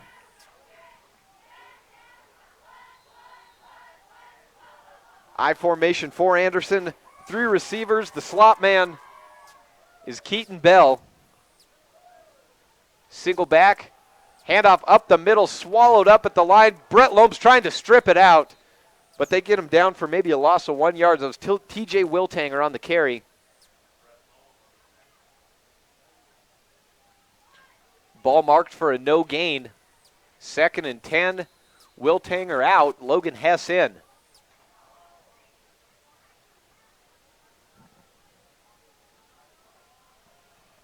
Shotgun formation for Anderson.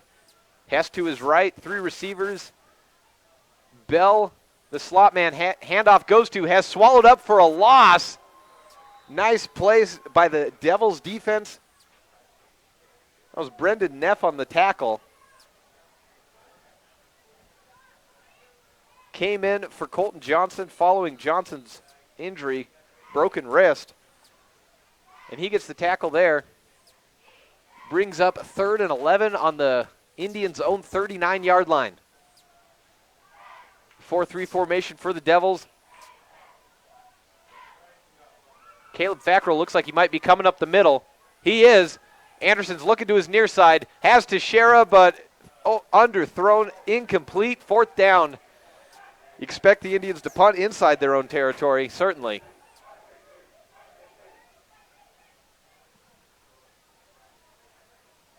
Seven carries already for the sophomore quarterback, Jess Richens.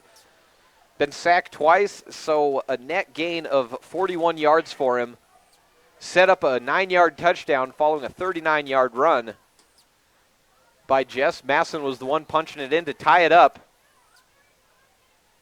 early in the Perkins Automotive 2nd quarter. Timeout on the field. We'll take one as well.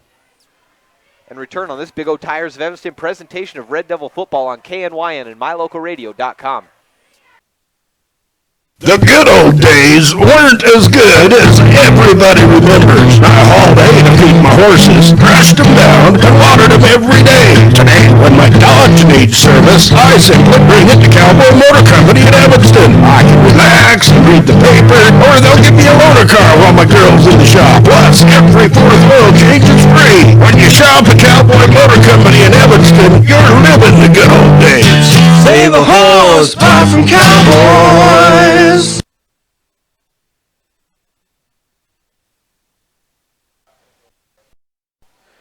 Welcome back to K. Fackrell Stadium. It's 7-7 in the Perkins Automotive 2nd quarter. 5:29 left on the Uniphysical Therapy scoreboard. Evanston preparing to return a punt. Malik Wagstaff's going deep. Tucker Leland's in mid-territory, at least for the moment, possibly looking to defend a possible fake. It'd be a gutsy call by Central if they did do that, because they're inside their own territory and they need 11 yards to do so.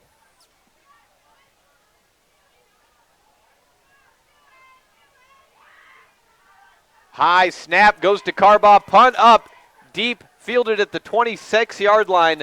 Fair catch called by Malik Wagstaff. He tried to return it after calling that fair catch, but you can't do that, of course. 5:22 left, tie game. 7-7. Both teams sitting at 2-6 in this final week. Playoff positioning on the line. If Evanston wins this game, they're the number 7 seed, and they'll take on Sheridan next week, going up to the Bronx territory. If they lose, they could be the 8th seed, or they could be sitting at home. If Central loses, they're definitely at home. If they win, they are definitely in. I-back formation. Handoff to the fullback, Zach Guild, pushing his way out to the 31-yard line on first down, gain of 4 yards. Guild played most of this season at tailback following the injury to Spencer Burley, though. And following all these other injuries, Caleb Fackrell's been shaken up. Haven't seen him return back into the game since sustaining an injury on a touchdown play. You need to start putting guys and filling spots that are empty. Handoff again, faked by Richards, brought down behind the line. Ball out! Was his knee down, or is that a turnover? Ruled a turnover. Ball was out. Central ball. Richards coughs it up on a loss. Would have been a loss of 2 yards. Ends up being a loss of possession.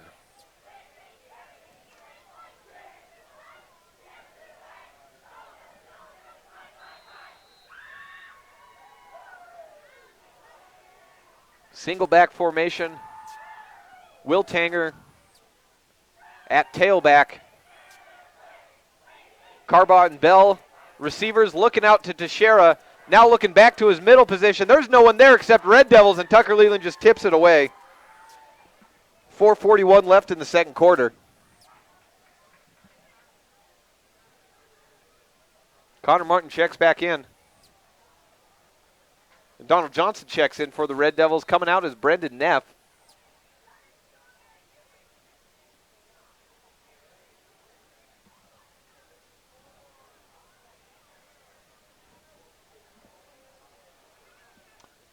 Single back is Will Tanger again. Bell and Teixeira on the near side. Carbaugh on the far.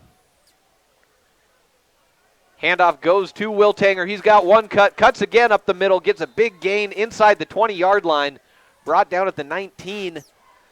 And Central is back inside the red zone with about 4.5 minutes left in this first half. Tie ball game 7-7.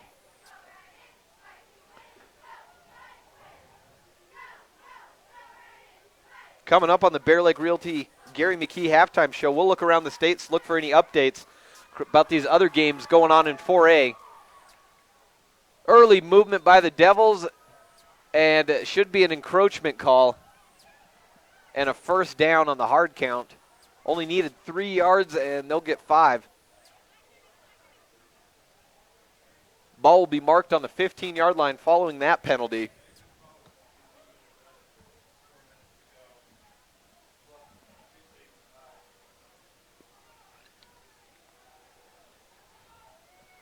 First and 10, 3:38 left in the second quarter on the Uniphysical Therapy scoreboard. 4-3 formation for the Devils, 2 safeties. No, just 1 safety, Tucker Leland.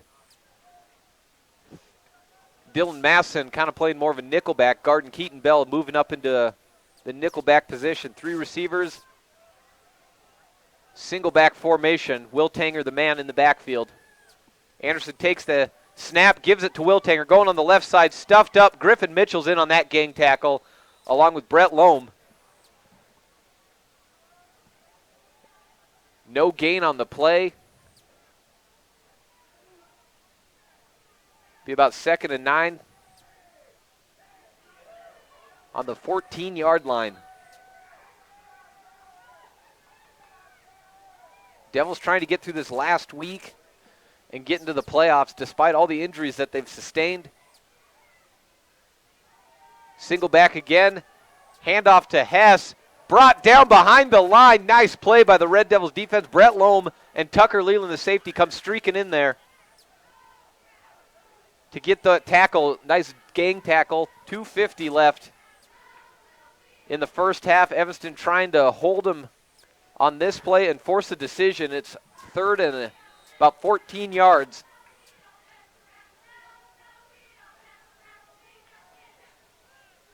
Single back again to share on the X. On the near side, 4 receivers. No tight end set. Screen pass goes to Keaton Bell. He's got it in, makes 1 cut, gets down to about the 11-yard line where he's brought down short of a first down. It'll be about 3rd or 4th and 6.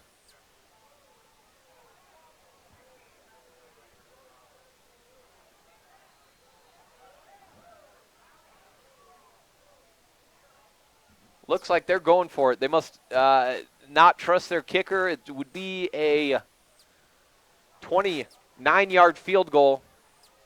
A chip shot for a lot of guys, but they're trying to go in with a 1-touchdown lead to end this first half. 3 receivers. Anderson under center.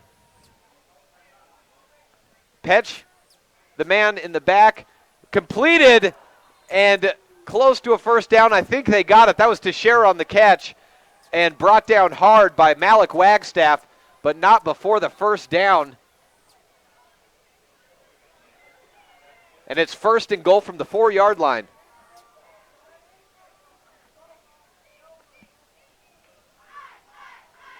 Looks like waiting for the call to be brought in. Teixeira's coming out. Might have been shaken up a little bit after that hard hit by Malik. Not a big guy, but he hits hard.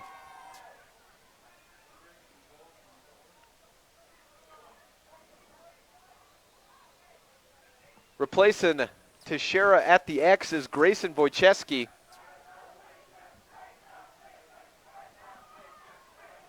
Handoff up the middle, pushing in there. Minimal gain. That handoff went to Wiltanger. He might have gotten one, might have gotten none. See where they mark it at. They're giving him 1 yard. Ball marked at the 3-yard line. 2nd and goal. 1 minute left in the first half. Second quarter brought to you by Perkins Automotive.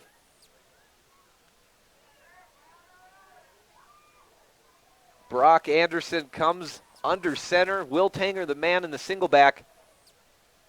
Wojcicki, Carbaugh, and Bell in the receiving positions. Fade route tipped away by Malik Wagstaff, intended for Wojcicki. 3rd and goal. Nice defensive stand for the moment by Evanston.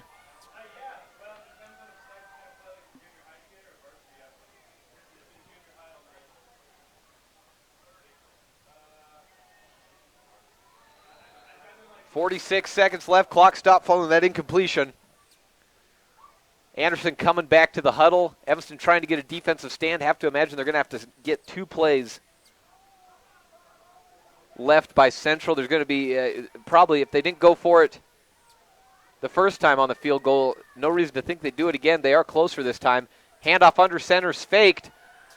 Going deep to his man, and he's got him for a touchdown. Central takes the lead.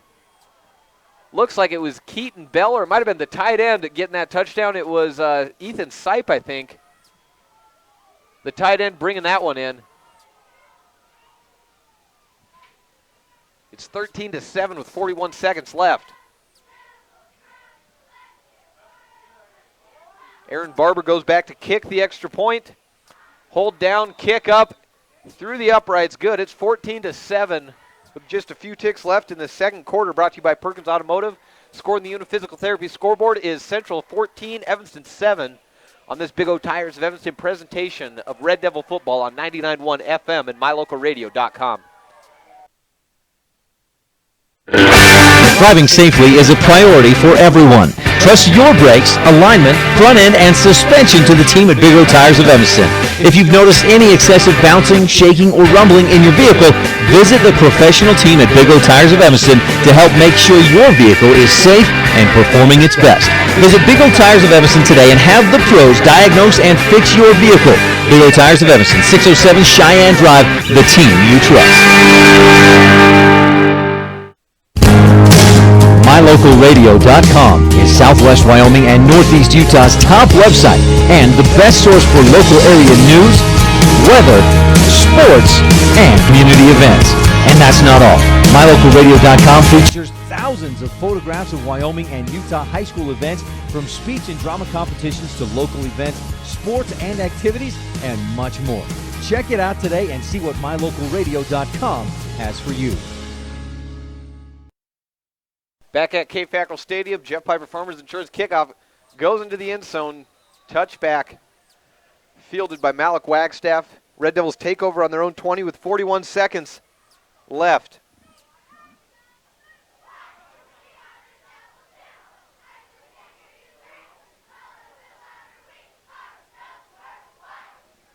Red Devils are going to have to go 80 yards to get a touchdown. Need another one of those Jess Richens big runs up the sideline like we saw earlier to set up the first touchdown. I formation, Richens under center. Jump in at the line, blitz coming, handoff to Guild up the right side. A-plus trophy and sign, first down, clock stops. Gain of 11 for Guild. It's his 6th carry of the night He's got 21 yards. Shotgun formations for Richens. 30 seconds left.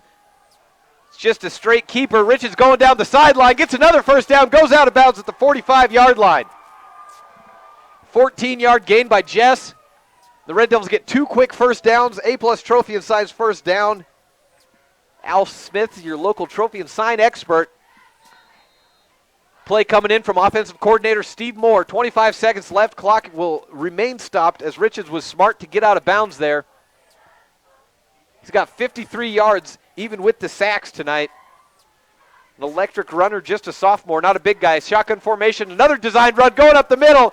Got a hole, cutting outside. Gets another first down, trying to find that sideline. On his feet at the 30, the 25, brought out of bounds at the 22-yard line. Jess Richens makes a huge gain, marked out of bounds at the 27.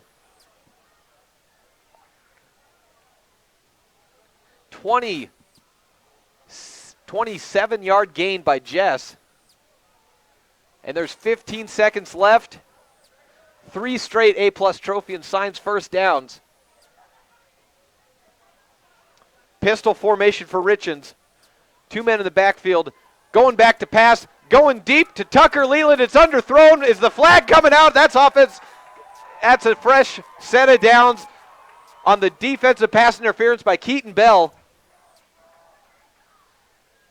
The Red Devils have 10 seconds left, and they have done what might have been thought the unthinkable, considering how the first half's gone for a lot of the Red Devils so far, a lot of the Red Devil drives. They are close to going that full 80 yards and getting that score. Got the kickoff with 41 seconds left into the end zone.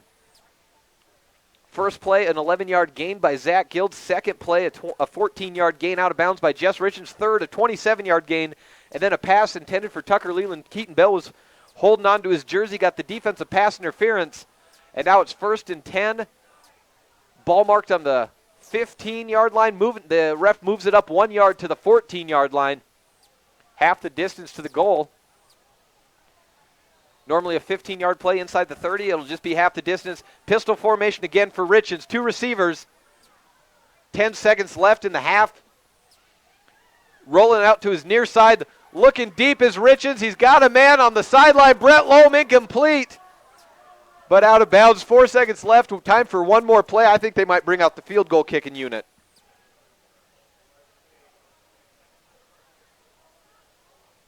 Only 1 completions for Jess so far. He's 1 of 4, but he's got 80 yards on 10 carries. 2 of those carries, actually, 3 of those, 2 of them for sacks, so negatives, -7 and -10. Take those away, he's right around the 100-yard mark. And Jess comes out to try and get a field goal and cut this game to within 4 points on the final play of the second quarter, brought to you by Perkins Automotive. Hold down, kick up. It's through the uprights and good. And that's how the first half ends, with a field goal by Jess Richens. It's 14-10. Central leads Evanston and wraps up this Perkins Automotive second quarter. Halftime is coming up. Dr. Mark Brinkerhoff has the UNF Physical Therapy scoreboard where the Devils are down 4 points. On this Big O Tires of Evanston presentation of Red Devil football on KNYN 99.1 FM and mylocalradio.com. Windshield damage will happen. That's why at T-Bar S Body Shop and Technoglass of Evanston, when you replace your windshield with us, your windshield is protected under our lifetime warranty. Whether it's rock chip repair or a full windshield replacement, myself, Matthew Rex, and my professional staff at T-Bar S Body Shop and Technoglass of Evanston will take care of your vehicle and handle the details with your insurance company. Plus, we can come to you. T-Bar S Body Shop and Technoglass of Evanston. Let T-Bar fix your car. 789-2639. MyLocalRadio.com is Southwest Wyoming and Northeast Utah's top website and the best source for local area news, weather, sports, and community events. And that's not all. MyLocalRadio.com features thousands of photographs of Wyoming and Utah high school events, from speech and drama competitions to local events, sports and activities, and much more. Check it out today and see what mylocalradio.com has for you. Your vehicle is used every day, and making sure it's running properly is important. Your friends and the professionals at Big O Tires of Evanston are the exact people you want checking your brakes, cooling system, transmission, power steering, and keeping up to date on your oil changes. When you have a question with your vehicle, trust the pros at Big O Tires of Evanston to diagnose and keep your vehicle running smooth and safe on the road. Big O Tires of Evanston, 607 Cheyenne Drive, the team you trust. All West Communications, the home of blazing fast internet speeds, is proud to support the Evanston community with internet, TV, and telephone options that work for every household and business. Don't settle for slow speeds and outdated options. Contact All West today. In the words of one All West customer, not only is All West a local company with a local office, but my internet connection is faster and less expensive than what I was getting from my previous provider. Visit All West today or apply online at allwest.com. I'm Carol Borland. Are you dreaming of attending college? If you really want to start, what are you waiting for? UNBOCE's #1 has a variety of resources to help finance your education. We can also set up classes for Western Wyoming Community College, the University of Wyoming, and Utah State University. You can earn a quality degree right here in Evanston. We can even proctor any of your college tests. Call the UNBOCE's #1 today at 307-789-5742. We are your local community college. You're on a tightrope, thousands of feet off the ground. You feel the breeze hit your body. You are totally focused and present with every movement. Standing on an unstable platform improves your mental concentration and balance. Luckily, you don't have to stand on a tightrope to accomplish this. Yoga on a paddleboard, indoors or out, improves your balance and well-being. This is Jen Ellingford inviting you to do paddleboard yoga with me today. Barefoot yoga and paddle. Enjoy the journey. 128 Yellow Creek Road.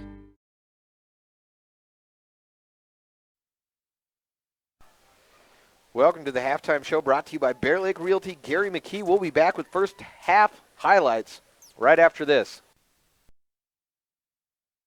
Having a cabin close to home where you can get away for a day or two or a week at a time is something many people dream of but think it will never happen because owning two homes is a stretch. Gary McKee at Bear Lake Realty has the solution. Quarter shares. You own 1/4 of the property. It's similar to a timeshare, except there are only 3 others who share time in your property. It's simple, cost-effective, and a wonderful way to have it all. Call Gary McKee at Bear Lake Realty today, 435-946-8888. Hi there, Craig Dearden with Castle Rock Chevrolet right here in Evanston. Of course, it's about finding you that perfect vehicle, but at Castle Rock, it's about a lot more. It's using our experience to get you the best rate. We will get you the vehicle that you've always wanted. It's about knowing your vehicle is in the right hands. Throughout the buying experience here at Castle Rock Chevrolet, we're here for you. If you're ready to buy a new truck, come to Castle Rock. Castle Rock Chevrolet, we're a different kind of dealer. All West Communications, the home of blazing fast internet speeds, is proud to support the Evanston community with internet, TV, and telephone options that work for every household and business. Don't settle for slow speeds and outdated options. Contact All West today. In the words of one All West customer, not only is All West a local company with a local office, but my internet connection is faster and less expensive than what I was getting from my previous provider. Visit All West today or apply online at allwest.com. Having a cabin close to home. Welcome back to the Bear Lake Realty Gary McKee halftime show. It's time to talk about the first half highlights as Tim Benson focuses in on that marching band. I'm going to go ahead and put the hot shot cam on now. It's the Anna's on Main Street Superstar Juice Bar cam. And Tim, we're looking for Gabby Bowie out there. I hear she's a scarecrow. Producer for KNYN and KADQ, not working tonight, but we're going to find her as she's out there marching. Well, Tim tries to locate her. Let's get to these first half highlights brought to you by Brian's Muffler, increasing your vehicle's performance. It's 14-10 on the UN Physical Therapy scoreboard, and we got there with no scoring in the first half, or in the first quarter. All that scoring came in the second quarter. In the second quarter, first play that got into the end zone was an 11-yard touchdown reception by Jacob Carbaugh coming from the hands of Brock Anderson. That play was set up by a 44-yard reception from Anderson to Carbaugh and got that to the 18-yard line. One run by Will Tanger, got it to the 11, and then Carbaugh punched it in. On the other end, Evanston came back and responded with 8:54 left in the second quarter. 9-yard touchdown run by Dylan Masson, and that as well was set up by a huge play. On the Evanston side, Jess Richens went 39 yards up the sideline on a fullback fake, and he got it all the way to the 9 where Masson took it the rest of the way. There was a fumble recovery by the Red Devils on the first play following that touchdown. It went nowhere for the Devils, but it was a nice job as Central was getting close to getting inside Evanston territory. Next touchdown of the game came with 41 seconds left, and that was Sipe, the tight end, on the 3-yard touchdown catch on a 3rd and goal from Brock Anderson to make that 14-7 following the made extra point. Evanston got the ball back after a touchback, so there was 41 seconds left to go 80 yards. They nearly did it.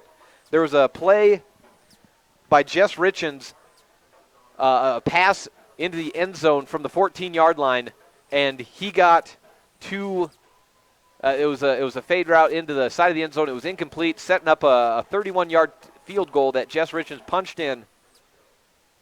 The play's getting them from the 20 to their own 14. Start off with an 11-yard run by Zach Guild for a first down, stop the clock. Second play was a 14-yard rush to the sideline, out of bounds by Jess Richens for the first down and stopping the clock. Next play was a 27-yard gainer up the sideline by Jess all the way to the 27-yard line. And next play on that, it was a pass intended for Tucker Leland from Jess. It was underthrown, but there was Keaton Bell tugging on the jersey of Tucker as he tried to come back and called for the defensive pass interference, put the ball on the 14, where the Devils got one attempt into the end zone with 10 seconds left. After that incomplete pass, there was 4, and they kicked that field goal to get us to 14-10, where we sit right now at halftime. Jess Richens has 10 carries for 80 yards. He's been sacked twice. He's had a fumble on a negative 2-yard rush, trying to pitch it away. He's 1 of 4 for 12 yards passing. Malik Wagstaff has that only reception of the game. Dylan Masson, playing tailback tonight, has 4 carries for 23 yards and the only score of the day on the Devils side, on the only touchdown. Zach Guild has 6 carries of 21 yards total. And those are your first half highlights, brought to you by Brian's Muffler, which can increase your vehicle's performance. At halftime, the Unit Physical Therapy scoreboard reads 14-10. Devils are down and will kick to start the second half. You are listening to a Big O Tires of Evanston presentation of Red Devil football on KNYN 99.1 FM, and you can watch the game live online at mylocalradio.com. Having a cabin close to home where you can get away for a day or two or a week at a time is something many people dream of but think it will never happen because owning 2 homes is a stretch. Gary McKee at Bear Lake Realty has the solution. Quarter shares. You own 1/4 of the property. It's similar to a timeshare, except there are only 3 others who share time in your property. It's simple, cost-effective, and a wonderful way to have it all. Call Gary McKee at Bear Lake Realty today, 435-946-8888.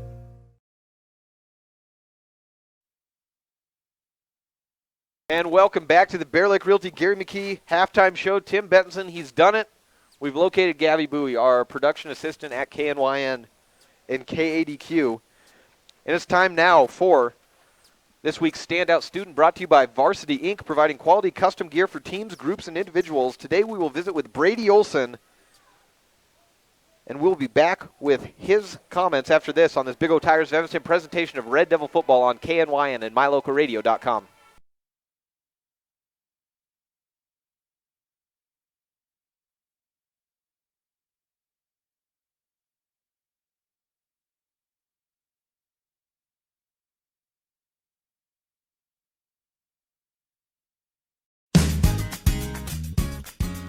Showing your true colors as a Southwest Wyoming sports fan just got even easier. Find your favorite University of Wyoming and Evanston Red Devil apparel and gear right here in Evanston at Varsity Inc.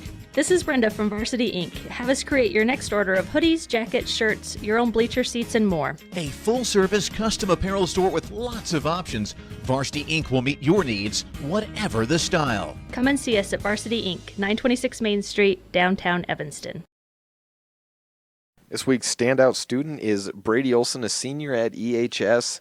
You're the president of student council. What's that mean? I'm just over the student council, and we just prepare all the pep assemblies and homecoming and all the service projects for EHS. What sort of special powers do you have as president? I don't know. I see student council more of a service organization. I don't have that much power. It's just a title.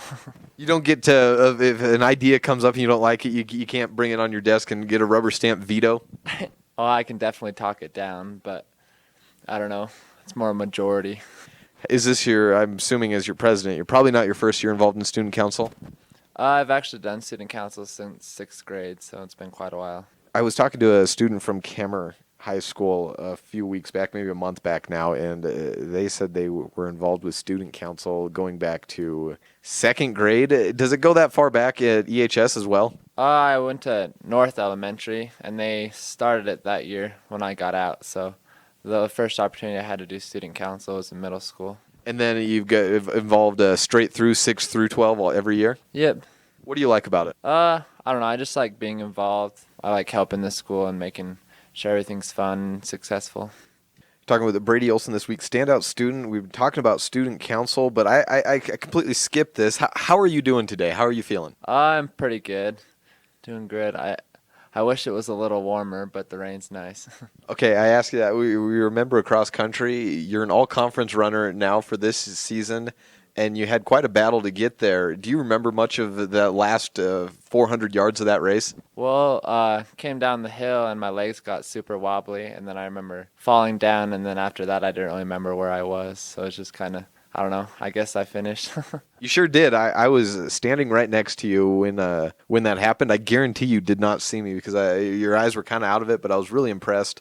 What probably was it had to be at this point just be your subconscious, your unconscious, whatever it was, just knowing where that finish line is. You got up, somehow made it through, and kept your positioning. It was a good thing you had a pretty big lead over the person behind you. But as a team, how'd you feel about that? Girls win, boys you take second. You come pretty close to beating an incredible Rock Springs team. Yeah, those young girls are really good. They stepped up. The girl from Green River, Josie Evans, she's been beating those young girls all week, and that was cool to see Brittany beat them. But yeah, we're just excited for state, and we know we can give Rock Springs a run for their money. You don't get the chance to run long distances indoors unless you're just running halls. So weather's obviously a factor for how you practice. It's been a little dreary in the mornings, but it's been mostly nice in the afternoons. You're getting ready for state. How have those couple of days of practice so far gone for you? Pretty good. We do a lot of interval work, and it's been pretty warm during the afternoon practice, so it's been good. Explain that. Did you say interval work? Yeah, so we do. On Monday, for example, we did 400-meter repeats, and so it's just repetitive, so we kind of learn that pace that we run during the race. You're a runner all season long. You do track in the spring. Do you do indoor track in the winter? Yeah, I just run all year long. I'm sure this is the first time anyone's ever asked you this. With your height, why did you never get into basketball? I did it in middle school, but I don't know. It's just fun to play with my friends. I don't really do it competitively that well. So, what do you like about the indoor season and spring season in track? In cross country, you know exactly how far you're going to be running. You're going to be running 2.5 miles. In track, you have a lot of events. What are your events, and are you staying with them this year? Are you making any switches? Yeah, indoor is just kind of a preparatory season, just getting ready for outdoor. But my favorite event in track is the 800 meters. So. I ran the 800 meters in high school, and I have one question for you. Why would that ever be your favorite event? I don't know. It is a pretty challenging race, but I just enjoy that distance. I don't really know why. You're a senior, so you have your senior project. Have you figured it out yet? Yeah, I'm actually doing kind of an internship with Landmark Plumbing. What are you doing with them? I actually want to be going to athletic training, but to pay for school, I kind of want to get a trade. So I think I might go into plumbing for a little bit. So you want to, does that mean you want to start out at a technical school, get a certificate in a trade, and then use that to get you through a 4-year program? Yeah, before that I'm going to serve a 2-year mission and then probably go to college and then see where we go from there. With the changes in the past few years, you can go on a mission at you're 18 now, so you're probably going to be headed out this following year? Yeah, probably this next fall. And so with your senior project, you're doing an internship with Landmark Plumbing. How do you like plumbing? Is this your first introduction into it? Yeah, I don't really know much about it, just kind of new. What have you learned? I've just been focused on cross country, but I've just had phone calls with a couple of their employees, so. With your mission, if you could pick anywhere to go, where would it be? I don't know, somewhere warm probably. Are we talking Texas? Are we talking South America, Africa, Australia?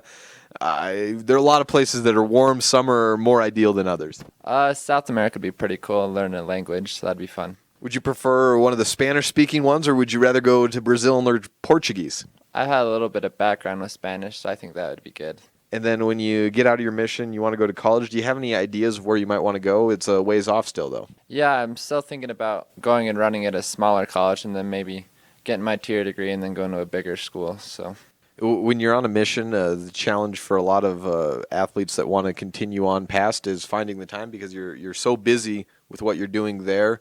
Have you talked to any return missionaries that did go on and run and what they did during their mission to stay in shape? Yeah, Wyatt Fates, he just barely came back. He ran cross country. And he came back really out of shape, so you just got to work hard when you get back because you only get about half an hour every morning to work out. And if your companion don't want to go run, then you can't go run. So it's a tough thing. I wish you luck for that. You're working right now for the county. You did mow lawns during the summer. What are you doing? You said you're working about 10 hours a week now. What are you doing at this time of year? Still mowing? No, we've been raking a lot of leaves lately and just cleaning everything. So Brady Olson, this week's standout student. Thanks for joining us. Thank you.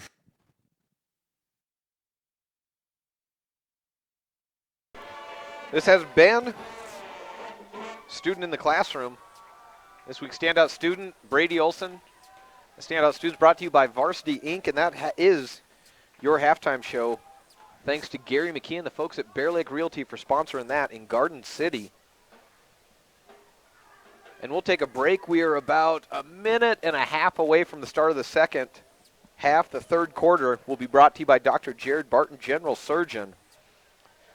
On this Big O Tires of Evanston presentation of Red Devil football on KNYN 99.1 FM. And you can watch the game live online at mylocalradio.com. Hi there, Craig Dearden with Castle Rock Chevrolet right here in Evanston. Of course, it's about finding you that perfect vehicle, but at Castle Rock, it's about a lot more. It's using our experience to get you the best rate. We will get you the vehicle that you've always wanted. It's about knowing your vehicle is in the right hands. Throughout the buying experience here at Castle Rock Chevrolet, we're here for you. If you're ready to buy a new truck, come to Castle Rock. Castle Rock Chevrolet, we're a different kind of dealer. Overall, Unibosie's #1 Education Center meets different needs for different people. Unibosie's #1 Education Center is a community education center serving the citizens and all of their educational and training needs. It is a partnership with Una County School District #1 and Western Wyoming Community College. So what is Unibosie's #1 Education Center? That's for you to decide by making your training and educational dreams come true. Visit us at www.uentaeducation.org to see all of our offerings, educating our communities. This is Mike Williams, Director of the Una County Bosie's #1 Education Center. The good old days weren't as good as everybody remembers. I hauled hay to feed my horses, brushed them down, and watered them every day. Today, when my Dodge needs service, I simply bring it to Cowboy Motor Company in Evanston. I can relax and read the paper, or they'll give me a loaner car while my girl's in the shop. Plus, every fourth oil change is free. When you shop at Cowboy Motor Company in Evanston, you're living the good old days. Save a horse, buy from Cowboys.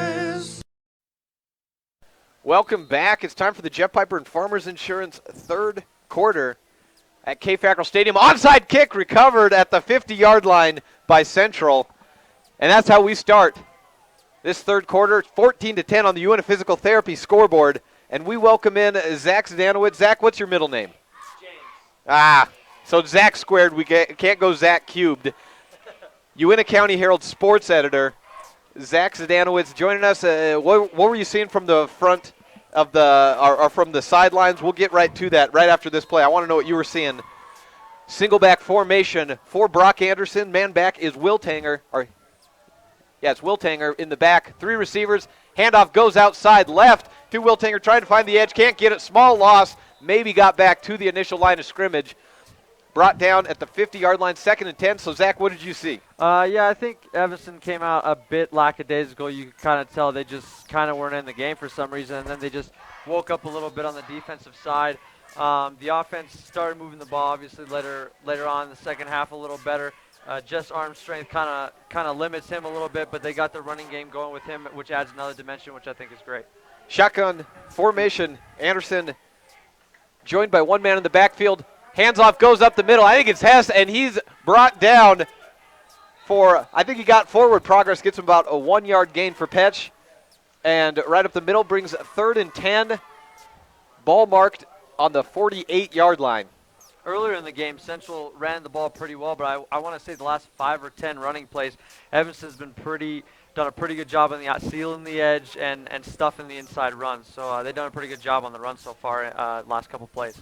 3 receivers, single back formation under center. Anderson fakes the handoff, looking outside to Carbach, looks back to his Wiltanger, completes the pass, breaks 1 tackle, gets down the sideline for the first down. Ball might be out, and it might have been out before or after the tackle. Looks like it was out after, so first down, ball marked at the 38-yard line following that dump-off pass from Anderson to Hiltanger. Flag on the play, though. We'll see what it is right here.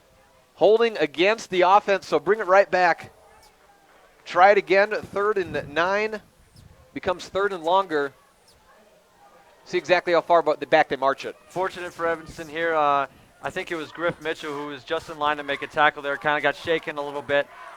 Gave up a first down. You know, when you come out in the half and you're down 4, you want to get a big stop to give it back to your offense. That's what they got to do here, and they got a great chance on 3rd and long. 3rd and 17. Single back formation again.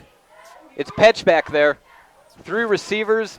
Slot man's Bell goes outside to Teixeira, completed, but well short. It'll be 4th and 11. Teixeira came out after taking a big hit from Wagstaff in the 2nd quarter, and he comes back in now. Must have not been hurt that too bad. Yeah, I want to say that was a good job. I think that was Wagstaff, although I can't really see too well on the far end. Wagstaff is covering Teixeira. He's covering the X-Man. Yeah, didn't let him get behind him, played everything in front. 9:48 left. Central boots it away. It's Carbach going deep down the sideline, gets inside the 7-yard line where it's fielded by Tucker Leland. Trying to switch field, have to watch for a block in the back, cuts into the 15, 17-yard lines where Leland brought down. Nice return, about 12 yards. That was Wagstaff there, but that was a great cutback, and it was a great block by Leland, who came back and got somebody right in the chops right there. Could have been, a 5-6 yard gain, but I think he brought it out to 25, I want to say. Yeah, they're marking it at 20, the 20, sorry. they're About marking the 20, at the 18. 18-yard line. Not as good as I thought, but it could have been a lot worse. Decent, not very good field position, but they did drive it 80 yards last time. Outside of the 10. I formation, Zach Gilds at fullback. 2 receivers. Leland tethered to the line. Handoff to fullback. Faked outside. Handoff goes to Masson. Outside, right side run. First down and more. Gain of about 14 yards. Dylan Masson, nice fake by Richens to Guild, pitching it out to Masson. We're seeing a more of an option style offense with Jess in. Yeah, that was a great little play. Nice little fake to the fullback. A lot of the defense bid on that. Nice little pitch outside. And I think they can use the outside running game a lot better, just because Jess adds that little dimension in there that defense got to be wary of. I formation following that 16-yard run, an A-plus trophy, and signs first down by Dylan Masson. Handoff this time does go to Guild, right up the middle, and pounds his way for an 8-yard gain. Nice running attack on these last 2 drives. The last one with 41 seconds. Somehow you think you got to move the ball quickly. You never would have thought the Red Devils would have been getting most of those yards with the run, but they did. Yeah, no, not at all. They used Jess Richens in that quarterback kind of draw a little bit that picked up huge gains for them. And here, first of all, they come out and a little pitch and a little fullback run right there, so looking good so far. Jess Richens, smallest man on the field, but also one of the quickest. I formation under center is Richens. Handoff goes to Guild, faked. Richards is taking it up the sideline, and he's got that trophy inside. First down, still going down the sidelines, brought down about the 30-yard line. Deep into Central territory now. See where they mark it, but that looks like it's going to be a 27-yard gain for Jess. Ball marked at the 32, so it's a gain of 25 for Jess. And he's over 100 yards on his 11th carry, despite being sacked twice. And he's had negative gains of 7 on a sack, 10 on a sack, -2 on a fumble. I formation again for Richens following that first down. Handoff goes to Masson up the middle. That might be Guild going up the middle. And it is, and he gets about 9 yards. Guild playing some rare tailback. Yeah, like we were saying, Guild adds that added dimension, got outside right there. They bit on the fullback, and they have been running that option a lot more. I don't know if they ran it much in the first quarter, but that second quarter, towards the end of the first half, and now starting to run it a little bit more. And, they haven't had that with Barker. He can throw a lot better, but Jess obviously has got the speed. Jess has got the speed, and he's got the defense worried. Ball's on the 25-yard line. It's 2nd and 3. Handoff goes to Guild up the middle. He's got the first down, brought down at the 20, and the Devils are in the red zone. 5-yard gain by Guild. Late flag called, probably a personal foul. I want to say that's against Central, maybe some unnecessary roughness after the play. I'm not too sure. We'll find out here, though. Zach Guild got that one play out of the tailback. Did you see who was in at fullback? Because I saw Caleb Fackrell in that 9-yard rush by Dylan Masson. Caleb Fackrell came out with looked like a upper thigh bruise. Yeah, the coaching staff was pretty upset over that one, too. He's coming in right now. He is back in, so that would be their secondary fullback. There was a cut block, and he was on offense, so you don't usually see that. And the coaches asked the referees to kind of watch that during the game, and I guess they might have missed something, and he kind of got chopped there, unfortunately. Fackrell is in at fullback. Masson, the tailback in this I formation. First down and 10. Following that 5-yard run by Guild. Handoff goes to Masson. He cuts outside, going straight up the middle, diving into the end zone, and he's got it. It's waiting for the ruling. Looks like they're going to keep him just a yard short. The ball got into the end zone, but his knee must have been down just before. Ball marked on the 1-yard line. A-plus trophy and signs. First down, 9-yard gain by Masson. Huge hole over there opened up on the right side. And the play before, Jess Richards made a great decision. He saw the end coming out and gave it to the fullback instead of taking it and going outside. So, I mean, huge holes opening up off on the outside and in the middle here. 2nd and goal. Richards tries to push it in. He's got it. Touchdown, Red Devils. They take the lead 16-14. 1-yard TD run with 6:59 left in the Dr. Jared Barton General Surgeon third quarter.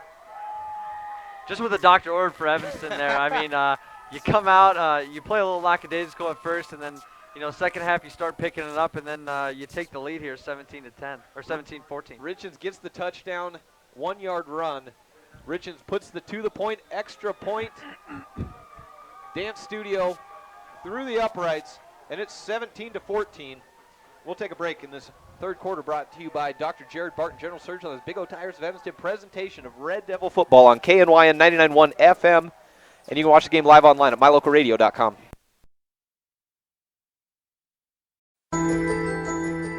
Surgery is an event in life that should be taken seriously. Dr. Jared Barton, General Surgeon, brings skill and experience to every patient. When it comes to your health, make sure to work with a surgeon you can trust. You never know when you're going to need surgery, but you can always know who your surgeon will be when and if the need arises. Dr. Jared Barton, General Surgeon, knowledgeable, experienced, and friendly. To schedule an appointment, call 307-789-8721.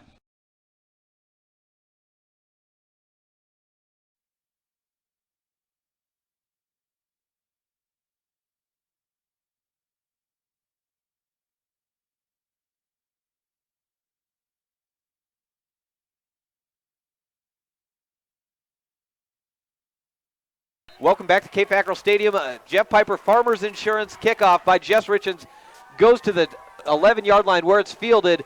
Coming up the sideline, brought down just before the 30. And the Red Devils have a 17-14 lead following that 1-yard TD run by Jess Richens. Yeah, that TD run, what I liked about that, obviously quick quarterback keeper. But I like when the offense gets into the line real quick and you get real quick into the quarterback sneak because you don't want the defense to get set. You want to surprise them real quick, and that's what they did. I mean, obviously not much. You don't need much on a 1-yard QB sneak, but it's always good. No, but with a little guy like Jess, you need to have some surprise because if he gets swallowed up at that line, he's moving back and they might strip the ball from him. Single back for Anderson. Screen pass out to Keaton, completed, but no gain, tripped up at the line, late flag. See what's called there. Pass completed to Bell, but no gain, and see if it's against the Devils or against Central. Might be a holding call. Yeah, I want to say it was a holding call there on the outside on one of the receivers on Central, but we'll find out here. Great defense again by Evanston, even if it was a holding here. Yeah, it looks like it. Holding against Central. So mark them back 10 yards. It'll be 1st and 19 or 1st and 20, depending on where they place it. Ball was at the 29-yard line. They put it back to the 20, so it'll be 1st and 19. And the Red Devils' defense has been doing pretty good as of late. Yeah, come out a little fired up here in the second half, which is what you like to see, playoffs on the line. 6:42 left in the third quarter, brought to you by Dr. Jared Barton. Blitz coming by Guild on the left side. Handoff goes to Wiltanger, and he's got a sideline edge, cuts back into the 30, now out to the 35. He's switching field. He's got one man to beat. It's Brett Loam going down the sideline on the far, cuts in again, breaks another tackle, brought down at the 35-yard line. And Zach, that is a game-changing play. A lot of good and bad there. The good was the running on Central's part, but it wouldn't have been without, I think, somebody there on the left end. I don't know who it was. I think it might have been Loam. He didn't set the edge properly. He didn't get outside, which allowed the running back to get outside. And, when you let a running back or a receiver get outside like that, it's rare you can see a running back switch field twice and have no holding calls, but there were none called on that one. Single back, ball now inside Evanston territory on the 34-yard line. Handoff back to Wiltanger, right up the middle, minimal gain this time. That was a lot better job there by the Evanston defense. Big gash play, but they're not in field goal range yet. You still have a chance to hold them. I don't know that Central even has a kicker that they trust beyond the extra point line because we saw him go for it at the about 10. the 12. It might have just been the confidence they have in their senior quarterback, Brock Anderson, as well. Yeah, he's one of the best, top 3 in 4A in passing yards per game, so they got to have trust in him. Evanston 2-6, as is Central. The two top passers coming from the number 1 and 2 teams, Gillette and Sheridan. Single back as Central's been running all night. Handoff to Wiltanger, right up the middle, finds a hole, cuts back inside the 25-yard line, and brought down at the 21. First down, Central. And their tight end is shaken up. Sipe is limping on his left side. That Wiltanger kid that they just gave it to, he's a big boy. It says 6 foot, 205 pounds. You got to think he's going to be getting the ball here in the second half to kind of grind down this clock and grind down the defense. 17-14 is the score. The Devils lead. 5 minutes left in the Dr. Jared Barton third quarter on the UNF Physical Therapy scoreboard. Wiltanger is still in that single back. It's Carbaugh on the right side in the Z and Teixeira on the X on the far side. Movement at the line. Evanston doesn't get called. They didn't touch anyone, but now play is whistled dead. Kind of a weird timeout there. I don't know why you'd take one. Timeout Central. Play clock was going down there, maybe. Yeah, we'll take one as well and return on this Big O Tires of Evanston presentation of Red Devil football on the Big Dog and mylocalradio.com.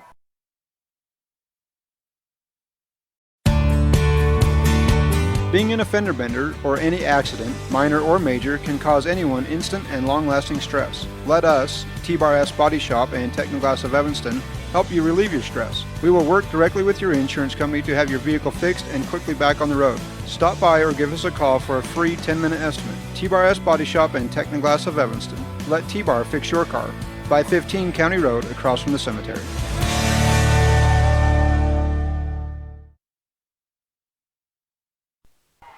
Welcome back to K-Fackrell Stadium. It's 17-14 in favor of the Red Devils.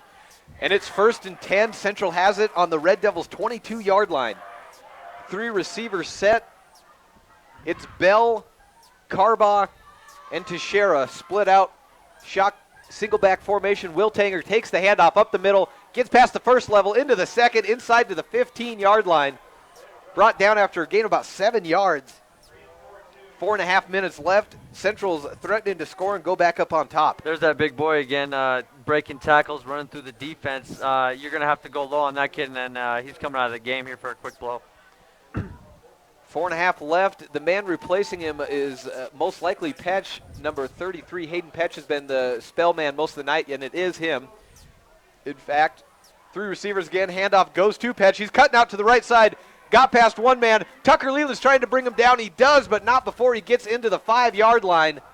And it's a first down, first and goal on a nice run by Hayden Petch. Yeah, there's that outside contain again. Brett Loam got sucked back inside, didn't stay outside enough. Yeah, I think the tackle might have got away with a little bit of hold, but I mean, there's really holding on every play. Yeah, you can call holding on just about every play. But Hayden is a quick guy. Will Tanger's going to... A little bit of thunder and lightning. Yeah, he's going to wear you down, but he's shown some quick movement as well. Will Tanger's back in after one play out on first and goal, looking to maybe go straight down the middle, try to ram it down the Devil's throat. Handoff does go up the middle, but Evanston's right there for a nice gang tackle. Nice play at the line. And that's Brendan Neff bringing him down. Yeah, that was a great job by Neff. He kind of shuck his man, got off his man really quickly, broke down and went low, made the tackle. Those are 2 big boys going at each other right there. Loss of 2 yards on the play. Ball placed on the 6-yard line. It's second and goal now. Hayden's back in at halfback, single back formation. Sipes on the right, on the strong side, tight end, joined by Carbaugh on the near side. Going outside to Hayden. Finds the corner, brought down inside the 5, third and goal. I talk a lot about setting the edge. That was a good job of, I think, 69. There was no 69 on the roster. I've already checked. But there is a 69 on the field. There's a 69 on the field. I think that would be. He did a good job, pushed his man back in the backfield there, and kind of stringing out the running back there. It was a good job, and they'll bring up third down and goal here, and they get a big stop here. I think that'd be a big boost of momentum stopping them here. Third and goal on the 4-yard line, back to the initial line of scrimmage. I formation. Handoff right side, swallowed up at the behind the line at the 10-yard line, and that's Connor Martin bringing him down for a loss of what turns out to be 7 yards. Ball marked on the 11. Referees say not that bad. They move it back to the 10. So loss of 6 yards on that play. 2:06 left in the Dr. Jared Barton General Surgeon third quarter, and it's fourth and goal from the 10, and they're going for the field goal. It's Barber in to kick it. 3 consecutive plays there. Great defensive plays by the defensive line. Got to give it to Evanston. Kick up and good. No good. Flag on the play. Kick was no good by Barber. Maybe a running into the kicker. I don't know. It's in the backfield. You would assume that's running into the kicker. That would be a huge blow for the Devils that would have just gotten a stop. Yeah, not on the line for holding, but not, far enough back where you'd see that kind of in between flag there. Yeah. It was a 27-yard field goal attempt by Barber. It went no good. It was a line drive. It was a pooch kick, not what you want to do when you're trying to get the field goal. No foul on the play is the ruling, so defensive stand by the Red Devils. Dr. Sean Grohl, Comprehensive Family Dental, turnover on downs. Red Devils stop them inside the red zone on fourth and goal. Huge defensive stand. Nice tackles by Brendan Neff and Connor Martin to set that up. Yeah, like I said, the defensive line did really good on those last 3 plays, getting off their blocks and breaking down, making a tackle in the backfield or stringing them out. So we'll see what Evanston can do here. You want, sustain a drive, at least get a couple points. Having a solid field goal kicker is something that the Devils have, and he's playing quarterback right now. Handoff goes to Guild up the middle. Minimal gain on first down from the 20-yard line. I would almost have to assume here with the way the play call has been going, probably an option here or something outside to get Jess going, because that's really been working for them. Ruled a 3-yard gain, so it's 2nd and 7. Guild up to 46 yards on 10 carries. I formation again, Masson back deep, 2 receivers for the Devils. Handoff again, pitched outside by Dylan Masson, but it's a loss. It was a fake to Guild, a run outside by Richens, and a pitch to Masson. None of those options were working. Central swallowed all three of them up. Yeah, a little bit of that triple option. You got to give to Central there. They stopped the fullback there and took that away, and then they covered Jess and then covered the pitch man, and that was, perfect defense by Central there. 3rd and long, not really what you wanted. Just Richens at quarterback. We'll see if they roll him out, give him some passing lanes to throw with since he's so small. Loss of 2, so it brings up 3rd and 9 on the Devils' own 21-yard line. Shotgun formation, handoff fake, rolling out to his right side. Richens looking to throw, incomplete, and that'll be a turnover, or not a turnover, it'll be a 4th down. Carbaugh was the man defending. Malik Wagstaff in on that play on the intended receiver. Yeah, what you thought might happen there on 3rd down and long, you got to probably roll just out just because he is so small. He can't really see over the line too well. Gave him some nice lanes. I think he might have had him open, kind of threw behind him a little bit, and that's kind of what you're going to get with a backup quarterback who hasn't been in very long. You can't expect too much. And a sophomore at that. Yeah, a kid that was fighting for the backup position even going into the season. Josie Anderson got hurt and kind of ended that controversy. 28 seconds left. Flag called before the snap. Only 3rd quarter winding down.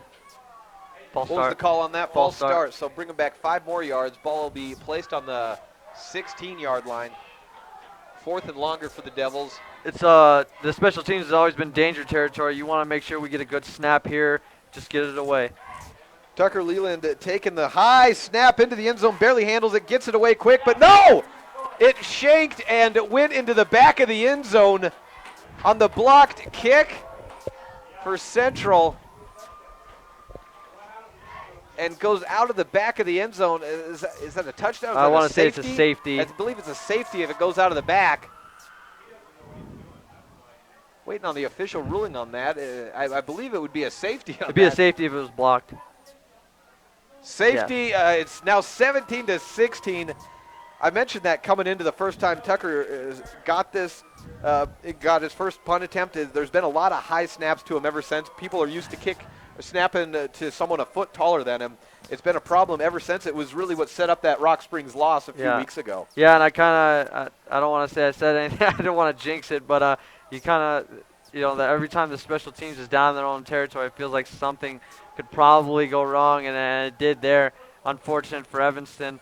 We see it too many times where they kind of shoot themselves in the foot. They come back, they get the lead here, and unfortunately they got stopped and had to punt, and not a very good snap and punt at that. So hopefully they can get a good kick here and pin them back a little bit, and we'll see if the Evanston defense can step up. 17-16.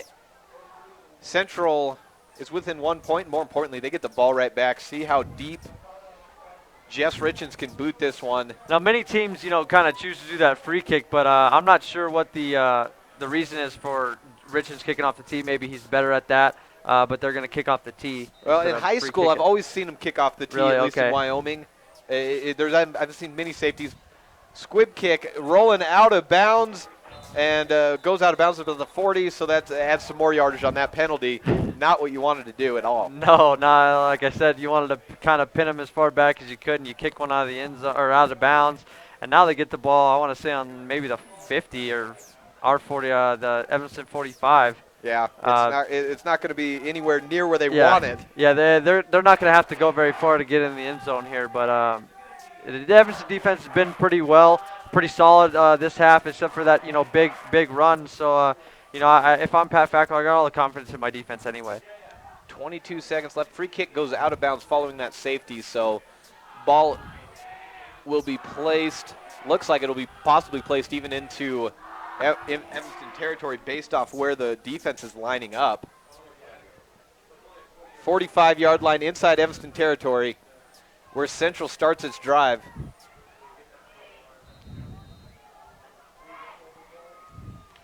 Single back formation.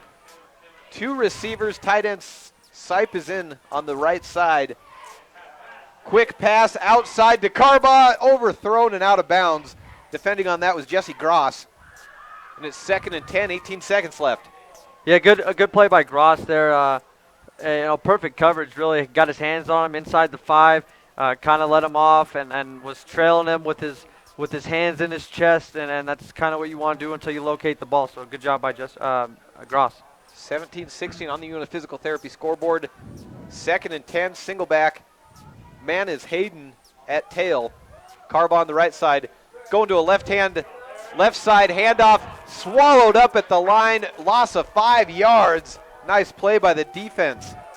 Here's our unknown 69 there again. Yeah. That's a great job on the edge, pushing back.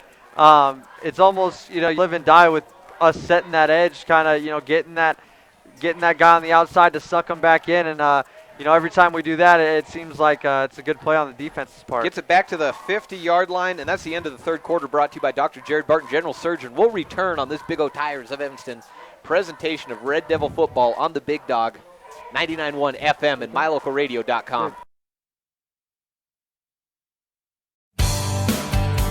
When you follow your students' school activities from one end of the state to the other, it can get expensive. Whenever you're in Evanston, save money and eat healthy at the Legal Tender Restaurant inside the Best Western Dunmar Inn. Serving breakfast, lunch, and dinner daily, you and your family can eat a balanced meal without breaking the bank. The Legal Tender Restaurant is located close to the Evanston schools. For directions, visit bestwesternwyoming.com.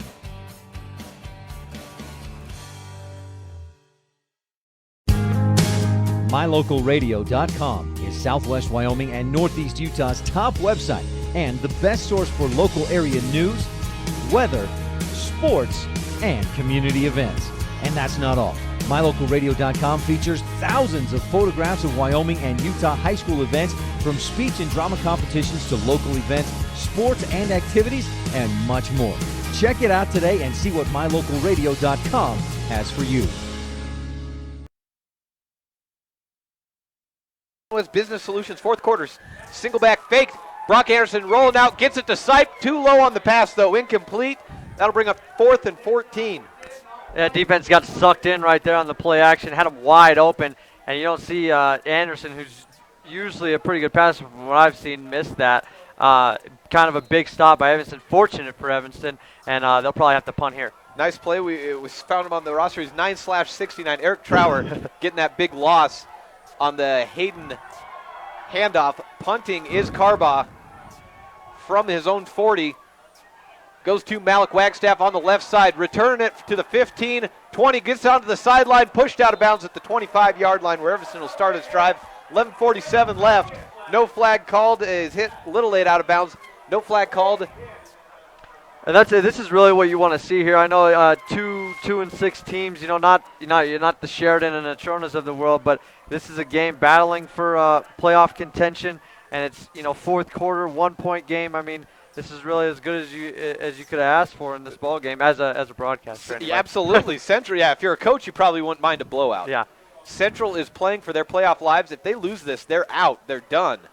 And Evanston, if they win, they're the number 7. If they lose, they can still be number 8. But they need Laramie to lose. We'll check on those scores in just a moment. I formation to Richards. Handoff to Zach Guild. Goes straight up the middle. Gain of 4 yards. Might give him 5 on about to the 30-yard line.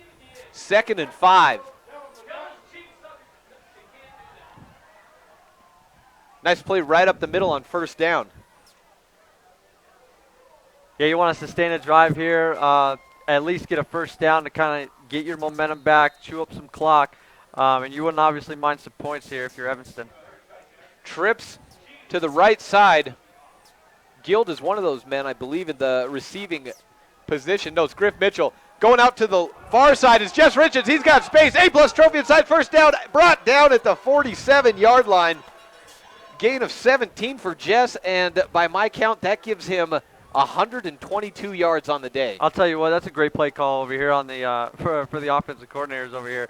I mean, you bring everybody to one side of the field, or most of the receivers. You get trips over there, and then you sprint out. Jess Richards, the fastest guy on the field, who's made people miss all day. Sprint him out to the wide side of the field, makes the guy miss, and picks up 17 yards. Yep. I mean, you can't ask for much more. This guy, the kid's been doing it all day on the ground with his legs. This game latest update has increased significance. We'll get to that in just a moment. I formation for Jess Richards. 2 receivers. Handoff up the middle to the fullback. Guild gets a couple of yards. It'll be 2nd and 8. That's Willoughby swinging late. That's a real chippy late. Yeah, it's getting real chippy. They were talking about guys cutting Evanston again. So I know the kids aren't liking that. So we'll see if it gets. And obviously playing for the playoff lives, you kind of start swinging when you get back in 10 the minutes corner. left in the Mountain West Business Solutions fourth quarter. Mentioned earlier, increased significance. Laramie had to lose to guarantee Evanston in. They're up 21-6 at halftime, so Evanston needs to win this game to ensure it. Handoff faked. Richens is rolling out. No, it was given to Masson, but it's a big loss of 3 yards on the carry, and it'll be 3rd and 11. Like I mentioned, it was 21-6 at halftime. Kelly Walsh is losing to Laramie. If Laramie wins this game and Evanston loses, Evanston's done for the season. Right. I mean, you don't want a scoreboard watch. Obviously, I'm sure none of the coaches are. You just you say, hey, that's our job. It's in our hands. If we win, we're in, and that's what you got to do. Shotgun formation for Jess Richens. Spread formation. 4 receivers draw up the middle, trying to go outside. Brought down at the initial line of scrimmage for a gain of 2. That's 4th and 10. Yeah, he went to the well maybe possibly one too many times there on the quarterback keeper on the draw. What I'd like to see is maybe a little bit play action because that defense, I think they had 9 in the box right there, not really respecting Jess Richens' throwing ability there, which is obvious. Yeah. So, but he's attempted 5 passes today, completed one of them. You got to show it at some point to at least give the defense another look. You see those receivers spreading out. First thing you're thinking at this point is draw right up the middle to Jess. Tucker Leland going back to punt at his own 35-yard line, gets it away. It's not a good kick though. High lofting. It's going to have some backspin, and it comes back to the 35, downed by Eric Trower. Central's taken over. It's going to be about their own 34 or 35-yard line. Ball marked on the 34. I guess you can't be too picky on special teams. At least they got it away. Following that safety, anything is good news. Obviously, you'd like to see Tucker kind of get more on top of that ball instead of because if he's going to roll out like that, get it to roll a little bit, and he kind of popped it up in the air too much. Shotgun formation. Wiltanger is in at that tailback. And pass attempt faked. Rolling out to his right side is Anderson. Switched the field. Has a man in the middle and is bobbled and out of his hands. I think that was Teixeira, who's just laying on the ground now in disappointment. It was Teixeira. That was a good job by Griff Mitchell over there. He's linebacker. I think he was in a little bit of zone. There's man coverage on the outside. He was in a zone, kind of cut off that receiver there on Anderson's first look, so he had to kind of rethink things, rolled out. Fortunate for Evanston, the pass was dropped there. Yeah, it's a 2nd and 10 on the 34. 8:33 left on the UNA Physical Therapy scoreboard in this Mountain West Business Solutions fourth quarter. Evanston looking for a comprehensive family dental. Dr. Sean Grohl turnover. Handoff. It's a misdirection. Going out to the right side is Wiltanger, and he gets close to first down yardage. It's going to be 3rd and about 1 yard. Inches. Maybe even got the first down off the stretch, but the refs are pulling it back, and it's going to be about 3rd and. Nope, they are giving him the first down. Yeah, when that kid kind of gets it rolling, kind of like a bowling ball there. Kind of the momentum is hard to stop. He's got some quick cuts. So it was a nice misdirection play, switching it over, and he found that right side outside of his tackle. Had some nice blocking. 1st and 10 on the 44. 3 wide receivers, single back. Is Wiltanger again. He gets the handoff going up the left side. Brought down after a gain of about 4 yards. That could have been a gain of about 1, but he's so powerful. He drug Caleb Fackrell about 3 yards. Yeah, good job. I think it was Trower again, I want to say. Yeah, Trower kind of made the first hit there. Was able to, he didn't make the tackle at first, but was able to hold on. That's all you can kind of do with a big guy like that, so he can get some help from his teammates. Single back formation. 3 wide receivers. 2 on the near side. Handoff goes to Hayden. Trying to find the right side hole. Gets a nice gain, but stopped before a first down. It'll be about 3rd and 3 yards. Inside Red Devils territory. Ball should be marked about the 48, 49 yard line. Ball marked at the 48. 7:17 left on the UNA Physical Therapy scoreboard. Evanston leads 17-16 in this Mountain West Business Solutions fourth quarter. Coming out with 3 wide outs again is Teixeira on the near side, tethered to that line. Slot man on that near side as well. Carbaugh over on the right. Screen pass goes to Carbaugh It was a quick pass, but he was running right down the field, gets the completion, and first down at the 40-yard line.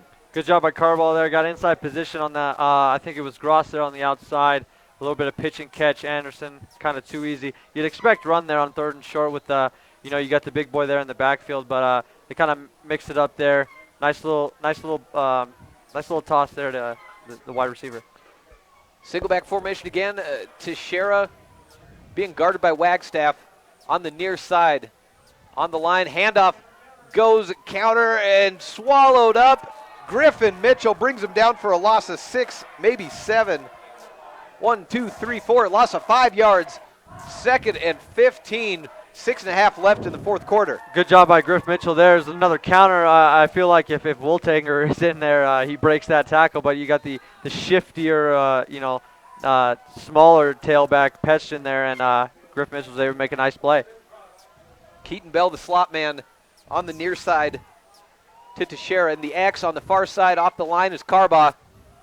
Handoff goes to Wiltanger, up the middle, swallowed up, and then breaks the tackle, still on his feet, just carrying 4 defenders all the way down to the 35. Brendan Neff had him down, and then Wiltanger spun around and got out of it. I feel like it was kind of one of our players there kind of hit him out of Neff's hands.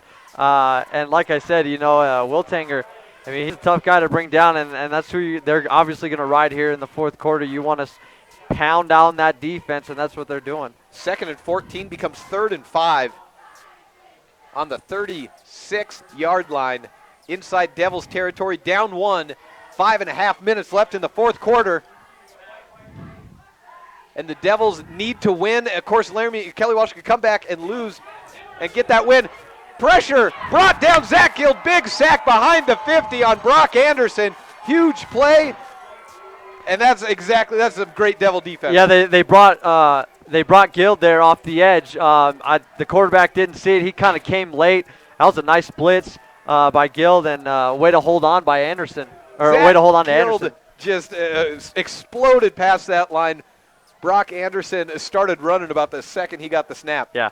Going back to punt is Carbaugh. Wagstaff and Leland back to return. 4:40 left in the Mountain West Business Solutions 4th quarter. High snap. Fumbled by Carbaugh. Gets a second up. Gets the punt away, but it's not going to be a good one. Hits the ground and rolls inside the 30, out of bounds at the 28-yard line. So all things considered, after the bounce, it wasn't the worst of punts that we've seen today. Yeah, almost gave it right back to kind of pulled an Evanston there, but he was, able to get up on the tippy toes and fingertips, get it and punt it away. Evanston, all they need to do is a couple of first downs, grind out the clock. Central's got 2 timeouts. I mean, they're going to need 3-4 first downs here, but we'll see what they can do. Zach Gild made what could potentially end up being the play of the game. Central was driving inside Evanston territory, and then he brings him back on a huge 3rd down sack on Brock Anderson. I formation for Richens. Pitches outside. Going right is Masson into the 30, 35, 40.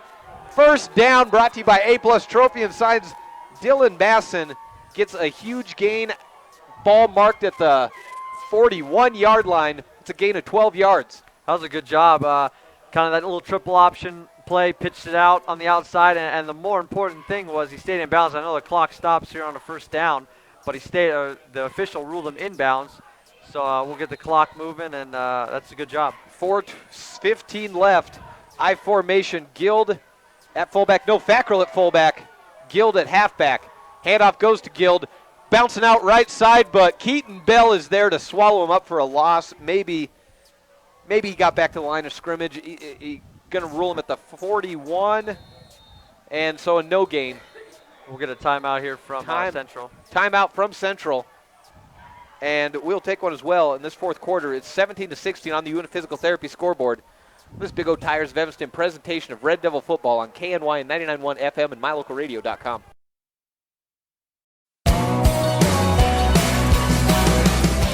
You don't have to waste time and money with large impersonal office equipment companies anymore. Mountain West Business Solutions is your local Rico and Sharp dealer. Serving all size businesses, Mountain West Business Solutions sells, leases, and services national brand copiers and printing equipment with local technicians. For reliable products, excellent service with a quick turnaround time, call Mountain West Business Solutions, a local company with a toll-free number, 866-583-9925.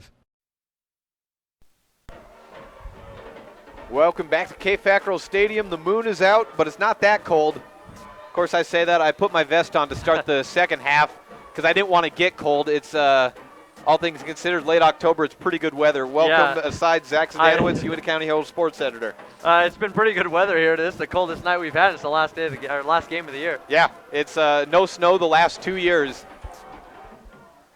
for Red Devil football. I formation, Richens under center. Blitz coming up the middle. Handoff goes to the fullback, gets a couple of yards. Nice play, Zach Guild on the carry. Nice play considering how much pressure was coming right up the middle. Flag here. There might have been a face mask or something. They threw it at the end of the play, so we'll see what's up with that. As they discuss it, that was thrown at the 43. Ball was initially marked at the 44, so Guild gets a 4-yard gain, and if that's a face mask, he'll get a first down. It's a 5-yard face mask. Ball moved up to the 49-yard line. More importantly, there's 3:52 left, and the Devils have a 1-point lead, trying to run out this clock or run in and get a score and go up by a full touchdown. That's big for the Devils there. It makes it 2nd and short now instead of 2nd and 10 because of the face mask. And what you want to do right here is ball security has got to be the most important. No turnovers here. Hopefully we get first downs, but you want to preach ball security here. 2nd and 3 on the 49-yard line. I formation for Jess Richens. Wagstaff on the near side off the line. Leland on it on the far side. Blitz coming up the middle. Handoff fake by Guild. Pitch outside. No. Richens just keeps it. Gets close to a first down, but brought down just a little bit short at about the 50-yard line. Be about 3rd and 2, 3rd and 1. Be 3rd and 1 on a 2-yard gain by Jess. I feel like if he would have pitched that ball, he had Mattson out there on the outside kind of all alone. Richens obviously is faster than him, but already fumbled once. Maybe he was worried about not getting it off. You would have that liked time. to seen him pitch it, but like I said, you want to preach ball security. Make sure you get down or no turnover. Under 3 minutes left in the final quarter. Brought to you by Mountain West Business Solutions. 17-16. Red Devils trying to hold on, trying to run out the clock, trying to get it in. Blitz coming up the middle again on this 3rd down play, trying to get a first down. Quarterback sneak and might have gotten it with the second effort. It's going to be close. Didn't look like he had it the first time. They're going to have to measure this one. And, yeah, it might be measured. Like I said, on that quarterback sneak where they scored a touchdown. Late flag thrown. Wow. I feel like that's got to be on Central there. You would suspect that. The referees were in that area. Yeah, 47 was Wiltanger was talking to the refs. Unsportsmanlike or something. Something's got to be going on that sideline. I think the penalty is against Wiltanger. I think Richens might have gotten it anyways. Looking at where the ball's placed, he had the first down based off that marker. So it's a 1-yard gain and an A+ trophy and signed first down either way. They're measuring it, but I think that it was clearly beyond. And, yeah, it's half a football, maybe 3/4 of a football. That's a first down by Jess Richens. See what that flag is. 2:40 left. This final quarter, 17-16 on the Uinta Physical Therapy scoreboard. Richens received the play from Coach Moore, running back into the huddle. See what this penalty is. Personal foul. Devils are moving back. Dead ball foul. Dead ball foul. Against unsportsmanlike conduct on Evanston. Against Evanston, so that first down's negated. It was after the play, so they'll give them a first down. Oh, okay, yeah, dead ball foul, yeah. So they get the first down, but the ball's placed now on the 36-yard line. 2:30 left.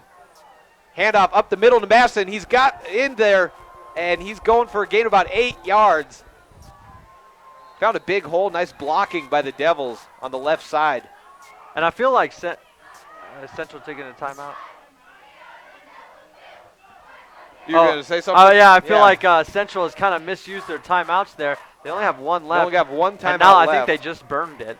Yeah. So and it was earlier in the first or second half that they burned one when the clock was running down, and we don't even know if that was why. And then earlier in the drive, they burned it on a second down, which they didn't need to do because there was four minutes left. And kind of just think a little bit of mismanagement on Central's part here. Now they have no timeout, so you think a first down would probably ice the game. Yeah, 2:26 left, and it's going to be 2nd and 1 on the 45-yard line, the Devils' own 45-yard line.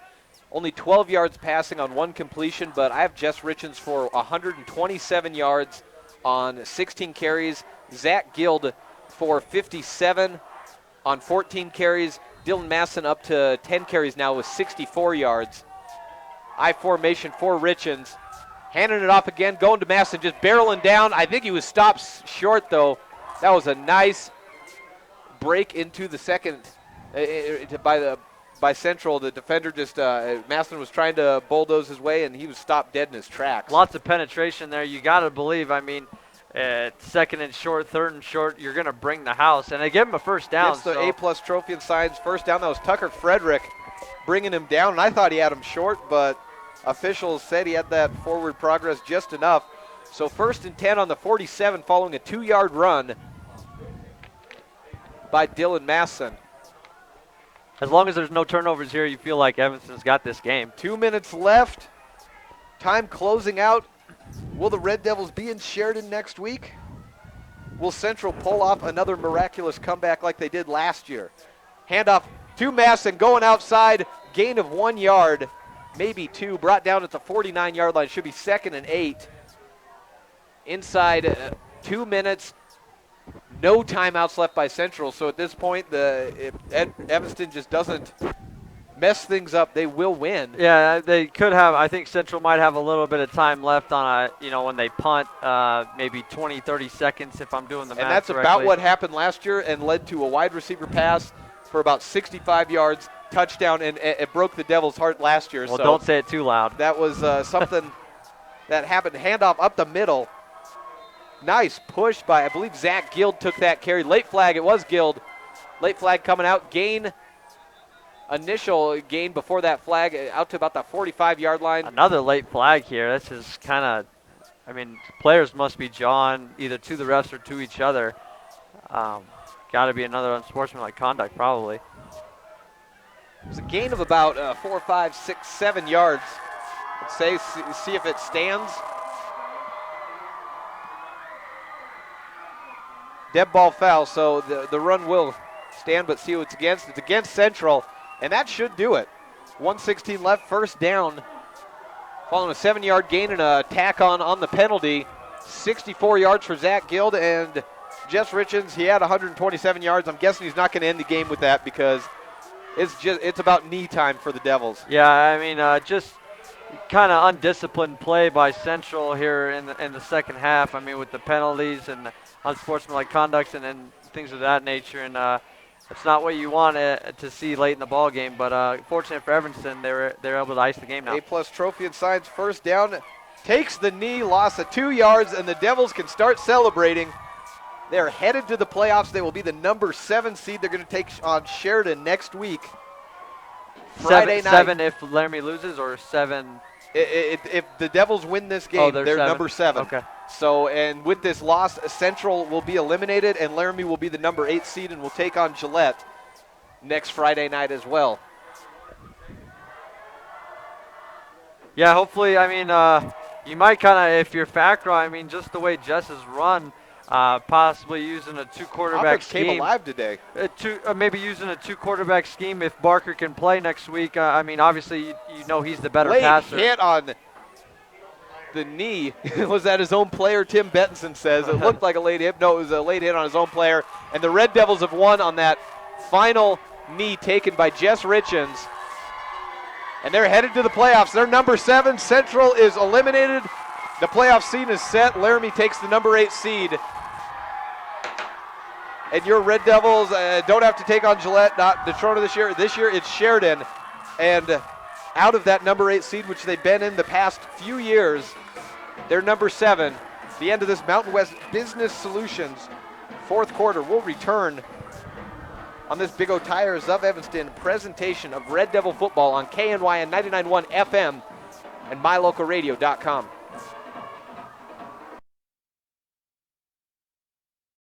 Overall, Unibosie's #1 education center meets different needs for different people. Unibosie's #1 education center is a community education center serving the citizens and all of their educational and training needs. It is a partnership with Una County School District #1 and Western Wyoming Community College. So what is Unibosie's #1 education center? That's for you to decide by making your training and educational dreams come true. Visit us at www.uentaeducation.org to see all of our offerings, educating our communities. This is Mike Williams, Director of the Una County Bosie's #1 Education Center.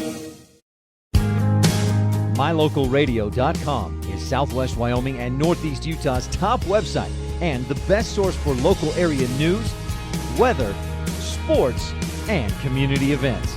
And that's not all. MyLocalRadio.com features thousands of photographs of Wyoming and Utah high school events, from speech and drama competitions to local events, sports and activities, and much more. Check it out today and see what MyLocalRadio.com has for you.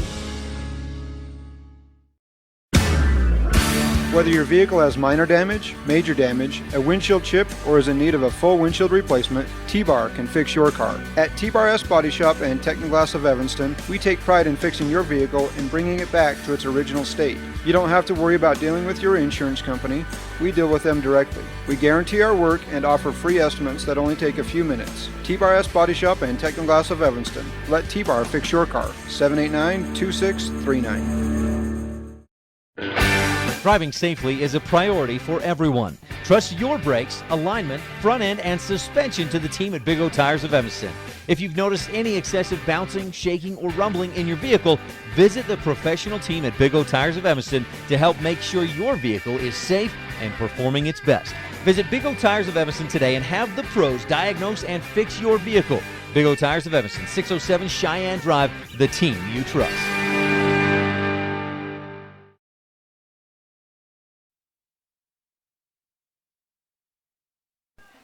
Welcome to the postgame show, brought to you by Floors & More for all your flooring, cabinet, and countertop needs. Coming up, we'll go over some highlights during this game that will be brought to you by the Mountain West Business Solutions, your local Rico and Sharp dealer. We'll be back right after this on this Big O Tires of Evanston presentation of Red Devil football on KNYN and MyLocalRadio.com.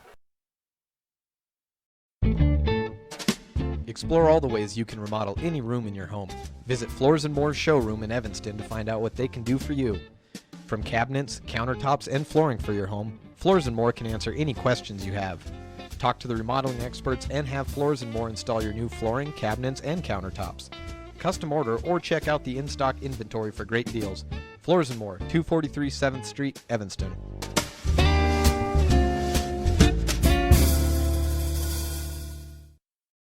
School teams eat breakfast free and have special room rates. Whenever you're in Evanston for team events, make sure you stay at the Best Western Dunmar Inn. Our 7-layer beds will help your team rest easy, and our rates will help your athletic director rest easy. Teams eat breakfast free in our full-service restaurant. You'll sleep well, you'll save money, and you'll eat like a king when your team stays in Evanston at the Best Western Dunmar Inn. Call today for your reservations, 307-789-3770. Welcome back to the Floors & More post-game show. Again, the final score tonight on the UNT Physical Therapy scoreboard, Evanston 17, Central 16. The Red Devils go to the playoffs. They clinch the 7th seed. Central is eliminated. They'll be number 9, and Laramie is number 8. They'll take on Gillette. Evanston takes on Sheridan next week. And it's time now to go over the highlights and stats brought to you by Mountain West Business Solutions. The Red Devils finish with what I have is 322 total yards of offense, 310 of those coming by way of the running game, just 12 on the way of the pass. Jess Richards finished 1 of 5 with 12 yards and 18 carries for 122. Dylan Masson had 12 carries for 69. In fact, let me redo that. I counted Masson twice, so I'll redo those total yard stats in just a second. So Dylan Masson finished with 12 yards for 69 yards. Zach Guild had 15 carries for 64. So let me take out that 55. I double counted Masson. So that would be about 120 and 120, about 250 some yards of total offense, of rushing offense, about 260 some all together with those 12 yards. Malik Wagstaff, the only man to catch a pass for the Red Devils tonight. Gain of 12, got a first down early in the game. The Red Devils finished with a 17-16 victory. It got real close. They were up 17-14 in the third quarter before, with 22 seconds left, a safety on a high snap went over Tucker Leland's head. He tried to boot it away, but it was blocked by the Central defense, went to the back of the end zone to make it 17-16. First score of the game was a 11-yard reception by Carbaugh to make it 7-0 with 10:28 left in the second. 8:54, Red Devils finally got into the end zone on a 9-yard run by Dylan Maston, set up by a 39-yard rush by Richens to that 9-yard line. 41 seconds left in the second quarter. Sipe caught a 3-yard touchdown pass from Anderson on third down and goal. Make it 14-17. Jess Richens hit a 31-yard field goal with 4 seconds left in the second quarter to make it 14-10.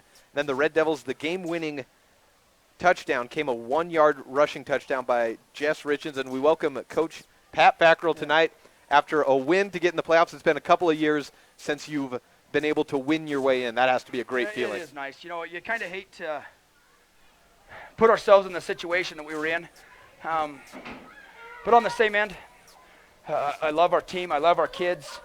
We are banged up. We've got a lot of seniors out, quarterback out. For Jess Richens to step up and play like he did. For the other guys that stepped up, Griffin Mitchell with an interception. Our D-line was awesome. You know, they played great. And so I'm just really, really proud of our football team and their effort this week. The no quit. If there was a team in the world that had a reason to cash it in, it was the Red Devils. But it's not our way. I have you with 254 yards on the ground tonight, just one catch for 12 yards. But Jess Richens, 122 yards at quarterback. You ran some triple option, and it completely took Central by surprise because they didn't know what you were going to do when you had a full week to work with a new quarterback whose main skill is speed, and it worked beautifully tonight. You got your offense going, and Jess, the sophomore, the little guy out on the field, he really ended up being a hero tonight. He's a competitor, and we knew that we had that in Jess. He's a kid that just did a great job of leading this week. He never wavered. You know, our kids believe in him, in the fact that they knew he could come in and we could adjust our scheme to best suit Jess. We know we've got a great one coming. Yeah.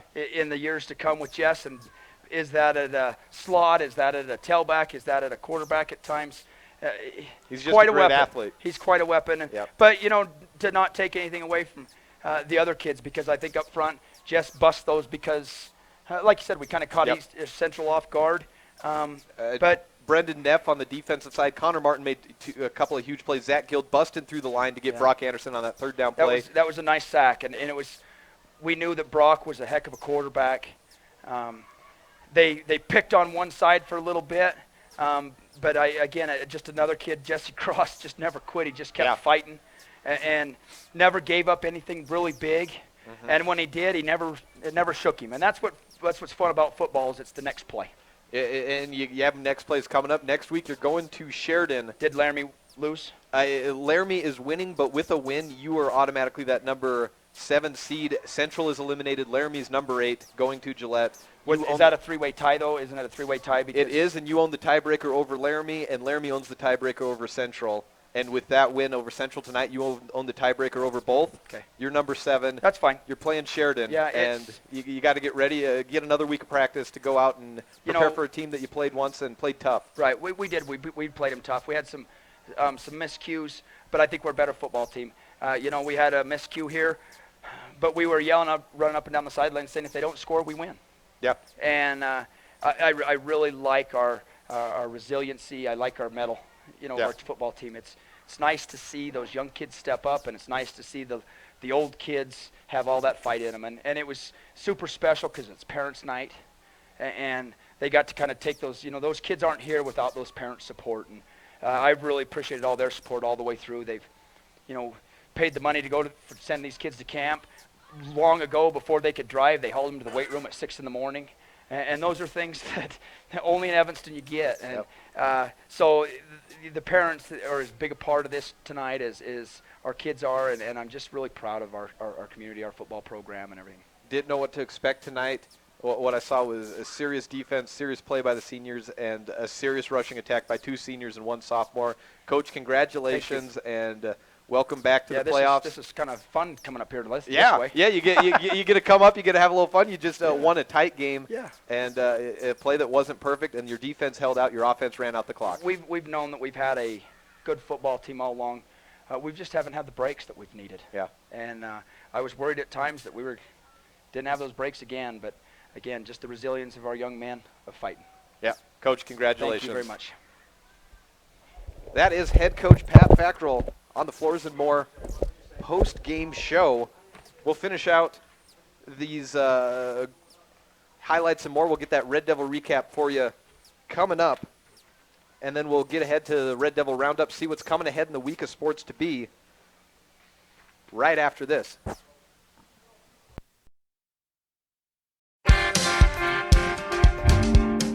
You don't have to waste time and money with large impersonal office equipment companies anymore. Mountain West Business Solutions is your local Ricoh and Sharp dealer. Serving all size businesses, Mountain West Business Solutions sells, leases, and services national brand copiers and printing equipment with local technicians. For reliable products, excellent service with a quick turnaround time, call Mountain West Business Solutions, a local company with a toll-free number, 866-583-9925.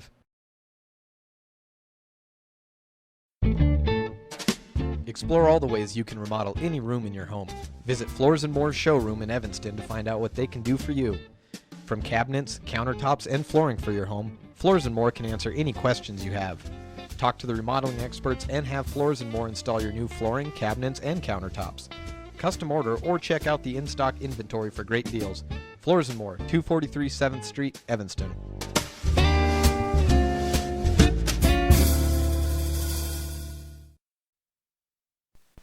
Welcome back to the Floors and More post-game show. We gave you your Mountain West Business Solutions highlights and stats. Now it's time to give you your final Red Devil recap. Friday night, Evanston taking on Central. The Red Devils come away with a 17-16 lead, or a 17-16 win, and make it into the playoffs. They'll be the number 7 seed taking on Sheridan next week. It was Central striking first in the second quarter to an 11-yard touchdown catch by Carbaugh.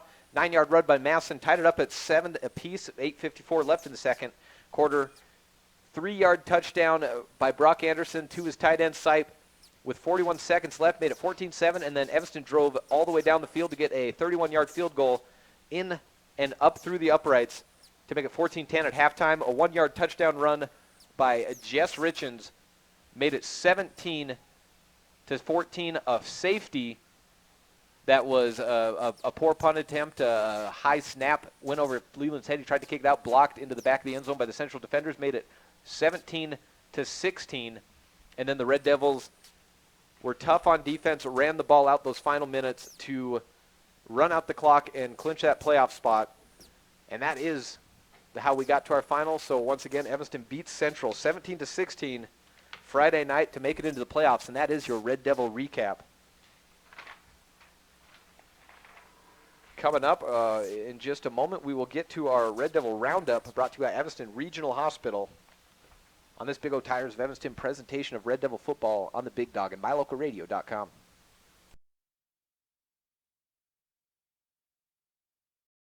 The convenience of quality health care close to home is just a phone call away. The UNA Medical Group offers family medicine, adult medicine, general surgery, foot and ankle care, and orthopedic surgery.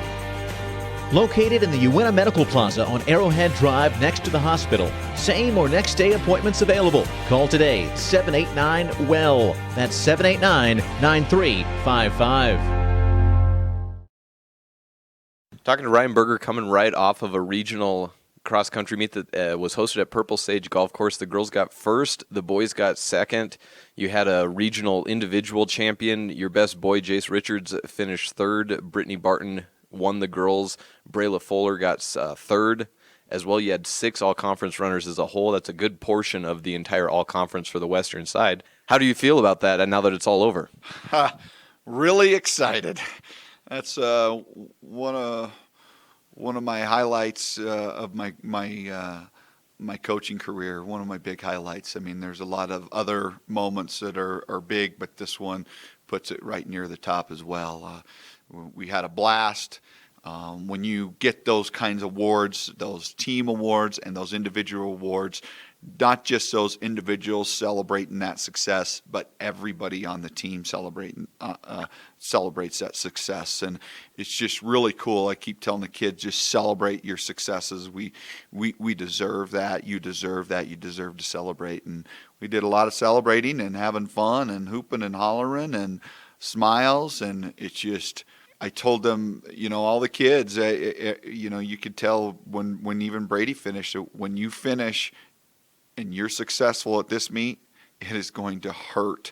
You're going to be in a lot of pain, but it goes away very quickly when you get those awards. I talked to Brittany after the meet. I asked, you were down by quite a bit in second place in the first half of the race, and then you come over that final hill, and now you have the huge advantage. What did you do and what allowed you to do that? And she said, I made my run on the last 2 hills because that's where the coaches told us to, and we've been practicing hills a lot, preparing for this course. So. Did you feel like she was running out of energy on those last 2 hills? Yeah, definitely. How's it feel to have coaching like that be embraced by a young girl and executed out? And as a team as a whole, it looked like they all attacked that final hill because all of a sudden Evanston, the sea of blue just started coming. Yeah, we talked about it all week, about Tech in those last 2 hills. We knew that this race would be won there. It's a very difficult course. It's very deceiving. There's a lot of downhills on this course where they're running downhill and they're just going, and kids are running those first 2 miles and going, yeah, I'm feeling pretty good. After that second mile, there comes a hill. Okay, I got this. And then go down. And then there comes another hill. Whoa. And then another hill. And those last 2 hills, we said, this is where it's going to take place, right here. Either on this second to last one or this last hill. And once you attack it and once you go, we do it. But we've been training all year on our hills. We knew that this was going to be a hilly course. Our legs are strong. We trained hills hard so that we're ready for a faster course at Sheridan as well for state. But so we talked to them, and we always preach, and we preach at the beginning of the year and even during the summer. I always tell kids, you want to be an athlete, be coachable. Okay? Be coachable and do what your coaches ask of you to do. Trust what we're doing here. Believe in our philosophies, believe in our mission, and then believe in our game plan that we come up with. There is a game plan in cross country. Everybody likes to joke about, you just stand there and you just say, well, you hurry back to the finish line now, and we all joke about that. It's really not that. It's there's a lot of strategy involved, and that plan that we sat down and Coach Conrad and myself and Coach Barton, we just sat there and said, okay, what do you think? What do you, and we talked about what hills were going to be the focus. And even our 5th runners and our 7th runners, they attacked it just like everybody else. And we knew exactly where to attack on this race. It even showed it in JV race, Timber Erickson getting first. He was sitting there in 4th position, 2nd position, just waiting, and he knew exactly where to go. And knew exactly when to attack. So it was really cool to see that strategy and that plan play into effect. Finally, you're getting ready to go to Sheridan this next week. You got state coming up. You're going to be prepping your runners, but I want to know about the turnout of this cross-country meet. I was able to make it back. I was in a little bit more familiar of territory as long as at least as far as people seeing me. I had a camera in my hands, taking some photos. It was a ton of people out there. It was a great turnout. That had to be a great feeling. Oh, it's to put on an event like this takes a lot of people. Okay, it's first takes our coaches. It takes a wonderful activities staff, with Bubba and Donna and Boyd. But it also takes Pat Rooney helping out with the electronic system. It takes Gary Barker. He comes by, and then the 2 guys that really couldn't make this event happen at our course without Jeff Murdoch and Scott Ehlers. It was awesome. And so then, once you get that event in place, then the people just came out and saw, hey, there's something way cool going on. And it was amazing to see all the community members there, even Red Devil athletes. There's some girls volleyball girls were there. Coach Lawler was there. They just loved it. It was just great to see, and all the parents and their families come. Cross country is a great spectator sport if you can really see the course. And when you see these kids come in from running a 5K, not just a Joy 5K, but a competition 5K, and see the pain and anguish on their face trying to get through the race, it's just a neat thing to see, you know, and very, very proud of not just our kids, but our community, because to win your first conference title as a girls, to do that's never been done. This is the first time it's ever been done. To do something like that took a huge community support and a support of volunteers to help, and I really thank all of them. And if you were there, you got to experience that. And if you're not there and you see the pictures, experience it yourself as well, because it was just way cool. Feel proud of it. You know, we finally get to put a banner in the gym for girls cross country for the conference, and it's going to be a neat feeling. And you know, it goes to all those girls that ever ran cross country, or anybody that was ever part of girls cross country. Hey, there's a banner in the gym for you now. So that's for all of you. So it was a pretty neat experience. Coach Berger taking his team to state at Sheridan this week. Good luck. We'll be following you. All right. Thank you very much, Jake. And again, as always, go Red Devils. Welcome back to the Floors and More postgame show, where we just heard from Ryan Berger on the Red Devil Sports Update, brought to you by Evanston Regional Hospital. Quality health care close to home. We got some new information. I was looking at the playoff seedings wrong. So actually, Evanston it's going to be a three-way coin flip if these standings sit as they are, and I don't see why they wouldn't. Right now, Laramie's beating Kelly Walsh 35-6 in the third quarter. And if Laramie wins that game, it's going to be a three-way tie between the Plainsmen, the Trojans, and the Devils. So Evanston could raise as high as 6 or fall as low as 8. They could be playing one of three places. That coin flip will be taking place tomorrow at the Sheridan State Cross Country meet, where the Red Devils' Ryan Berger will be. We're just hearing from him and Brittany Barton in that Red Devil Sports Update, brought to you by Evanston Regional Hospital. So we don't know where they're playing yet. I set it up as if we knew we were playing Sheridan. I must have been looking at the wrong scenario, where if Kelly Walsh, I believe if Kelly Walsh would have won, is what that would have been. So Evanston is going to have a coin flip tomorrow. They could be playing Natrona if they get number 6, or they'll play Sheridan if they get number 7. If they get number 8, it'll be Gillette. Best scenario for that, obviously Natrona. That was the closest game we'd seen with a stagnant Red Devils offense. The defense held strong, only allowing 12 points, but I think it would be a big surprise if Evanston went into Natrona and was not able to score running that offense that we saw them run tonight. So we will find out tomorrow exactly where the Red Devils will play. And so we'll get to that Red Devil Roundup, brought to you by Allstate Insurance, Casey Cougard Agency, right after this on this Big O Tires of Evanston presentation of Red Devil football on KNYN and MyLocalRadio.com. When you need to make an insurance claim, your agent is as important as the insurance company. At Allstate, Casey Cougard and her team strive for 100% customer satisfaction, offering auto insurance, property, power sports, life, retirement, and other business-related insurance. Casey and her team have everything you need. One agent, one agency, serving Southwest Wyoming and Utah. Call today, 307-789-1541. You're in good hands with Allstate Insurance and the Casey Cougard Agency.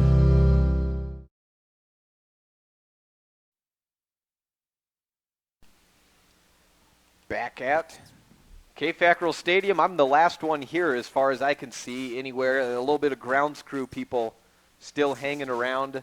But other than that, it's just me and myself and I. Time now for the Red Devil Roundup, brought to you by the Casey Cougard Allstate Insurance Agency. Coming up tomorrow, of course, a state cross country meet at Sheridan. That will be at 11 o'clock. The girls will start, and 12:45 the boys will go off. Actually, I got that backwards. Boys will start at 11 a.m. and 12:45 is when the girls will take off running. Of course, also happening at that, as long as Kelly Walsh doesn't pull a miracle in these final quarters and come back from a 35-6 deficit, there will also be a coin flip to decide the 6th, 7th, and 8th seeding between between Evanston, Kelly Walsh, and Laramie tomorrow. Still in the third quarter, no update on that score. It's still 35-6 as far as we know. JV football versus Cheyenne Central canceled. That was scheduled for tomorrow, the 24th. And that is it for the weekend. Moving into next week, there is going to be some boys basketball scrimmage between DMS and EMS starting at 3:30 p.m. at Davis Middle School, October 29th. October 30th, varsity volleyball, the 4A West regional tournament begins at Kelly Walsh Gymnasium. The Red Devils will not be playing. It will be, we heard just heard from Coach Tara Lawler that Green River beat Riverton in 3 sets. So it should be that everything's set. Green River will be number 2, getting the bye along with Evanston. Number 3 will be Natrona, and number 4 will be Kelly Walsh. Number 5, Riverton, and number 6, Rock Springs. So the 2 Casper schools, Riverton and Rock Springs, will play. 2 will make it out, and the 4th seed from that Friday tournament will play Evanston. The 3 seed will play Green River. On Saturday, October 31st, Halloween, Evanston will be playing their first game at 10 a.m. That'll be the first game of the day on Saturday, October 31st, and that is your Allstate Insurance Casey Kukert Agency Red Devil Roundup. And that concludes the Floors and More post-game show. The proceeding has been a wholly owned production of Old West Media, no portion which may be used or rebroadcast without the express written consent of the aforementioned rights holders. Once again, the final tonight from Evanston on the Unit Physical Therapy scoreboard is Evanston 17, Central 16. Join us again next time when the Red Devils play either Gillette, Sheridan, or Natrona. We don't know where the game's going to be at. We don't know the time it's going to be at. We don't know anything right now. So we will find that out tomorrow at the coin flip, assuming Laramie hangs on to win this game. They're up 29 points in the second half right now. Tonight's executive producer is Val Cook. We'd also like to thank General Manager Alex Faney, our sales team of Julie Burley, Colleen Teedy, and Mark Hyatt, Office Manager Kayleen Anderson, KDQ Sports Director Ryan Steinekert, Chief Photographer Warren Cook, Production Assistants Gabby Bowie and Garrett Wharf, plus the voice of the Kemmer Rangers, Jordan McCamey, for producer Alana Perry, and videographer Tim Bettinson. I am play-by-play man Jake Hibbard. Go Red Devils.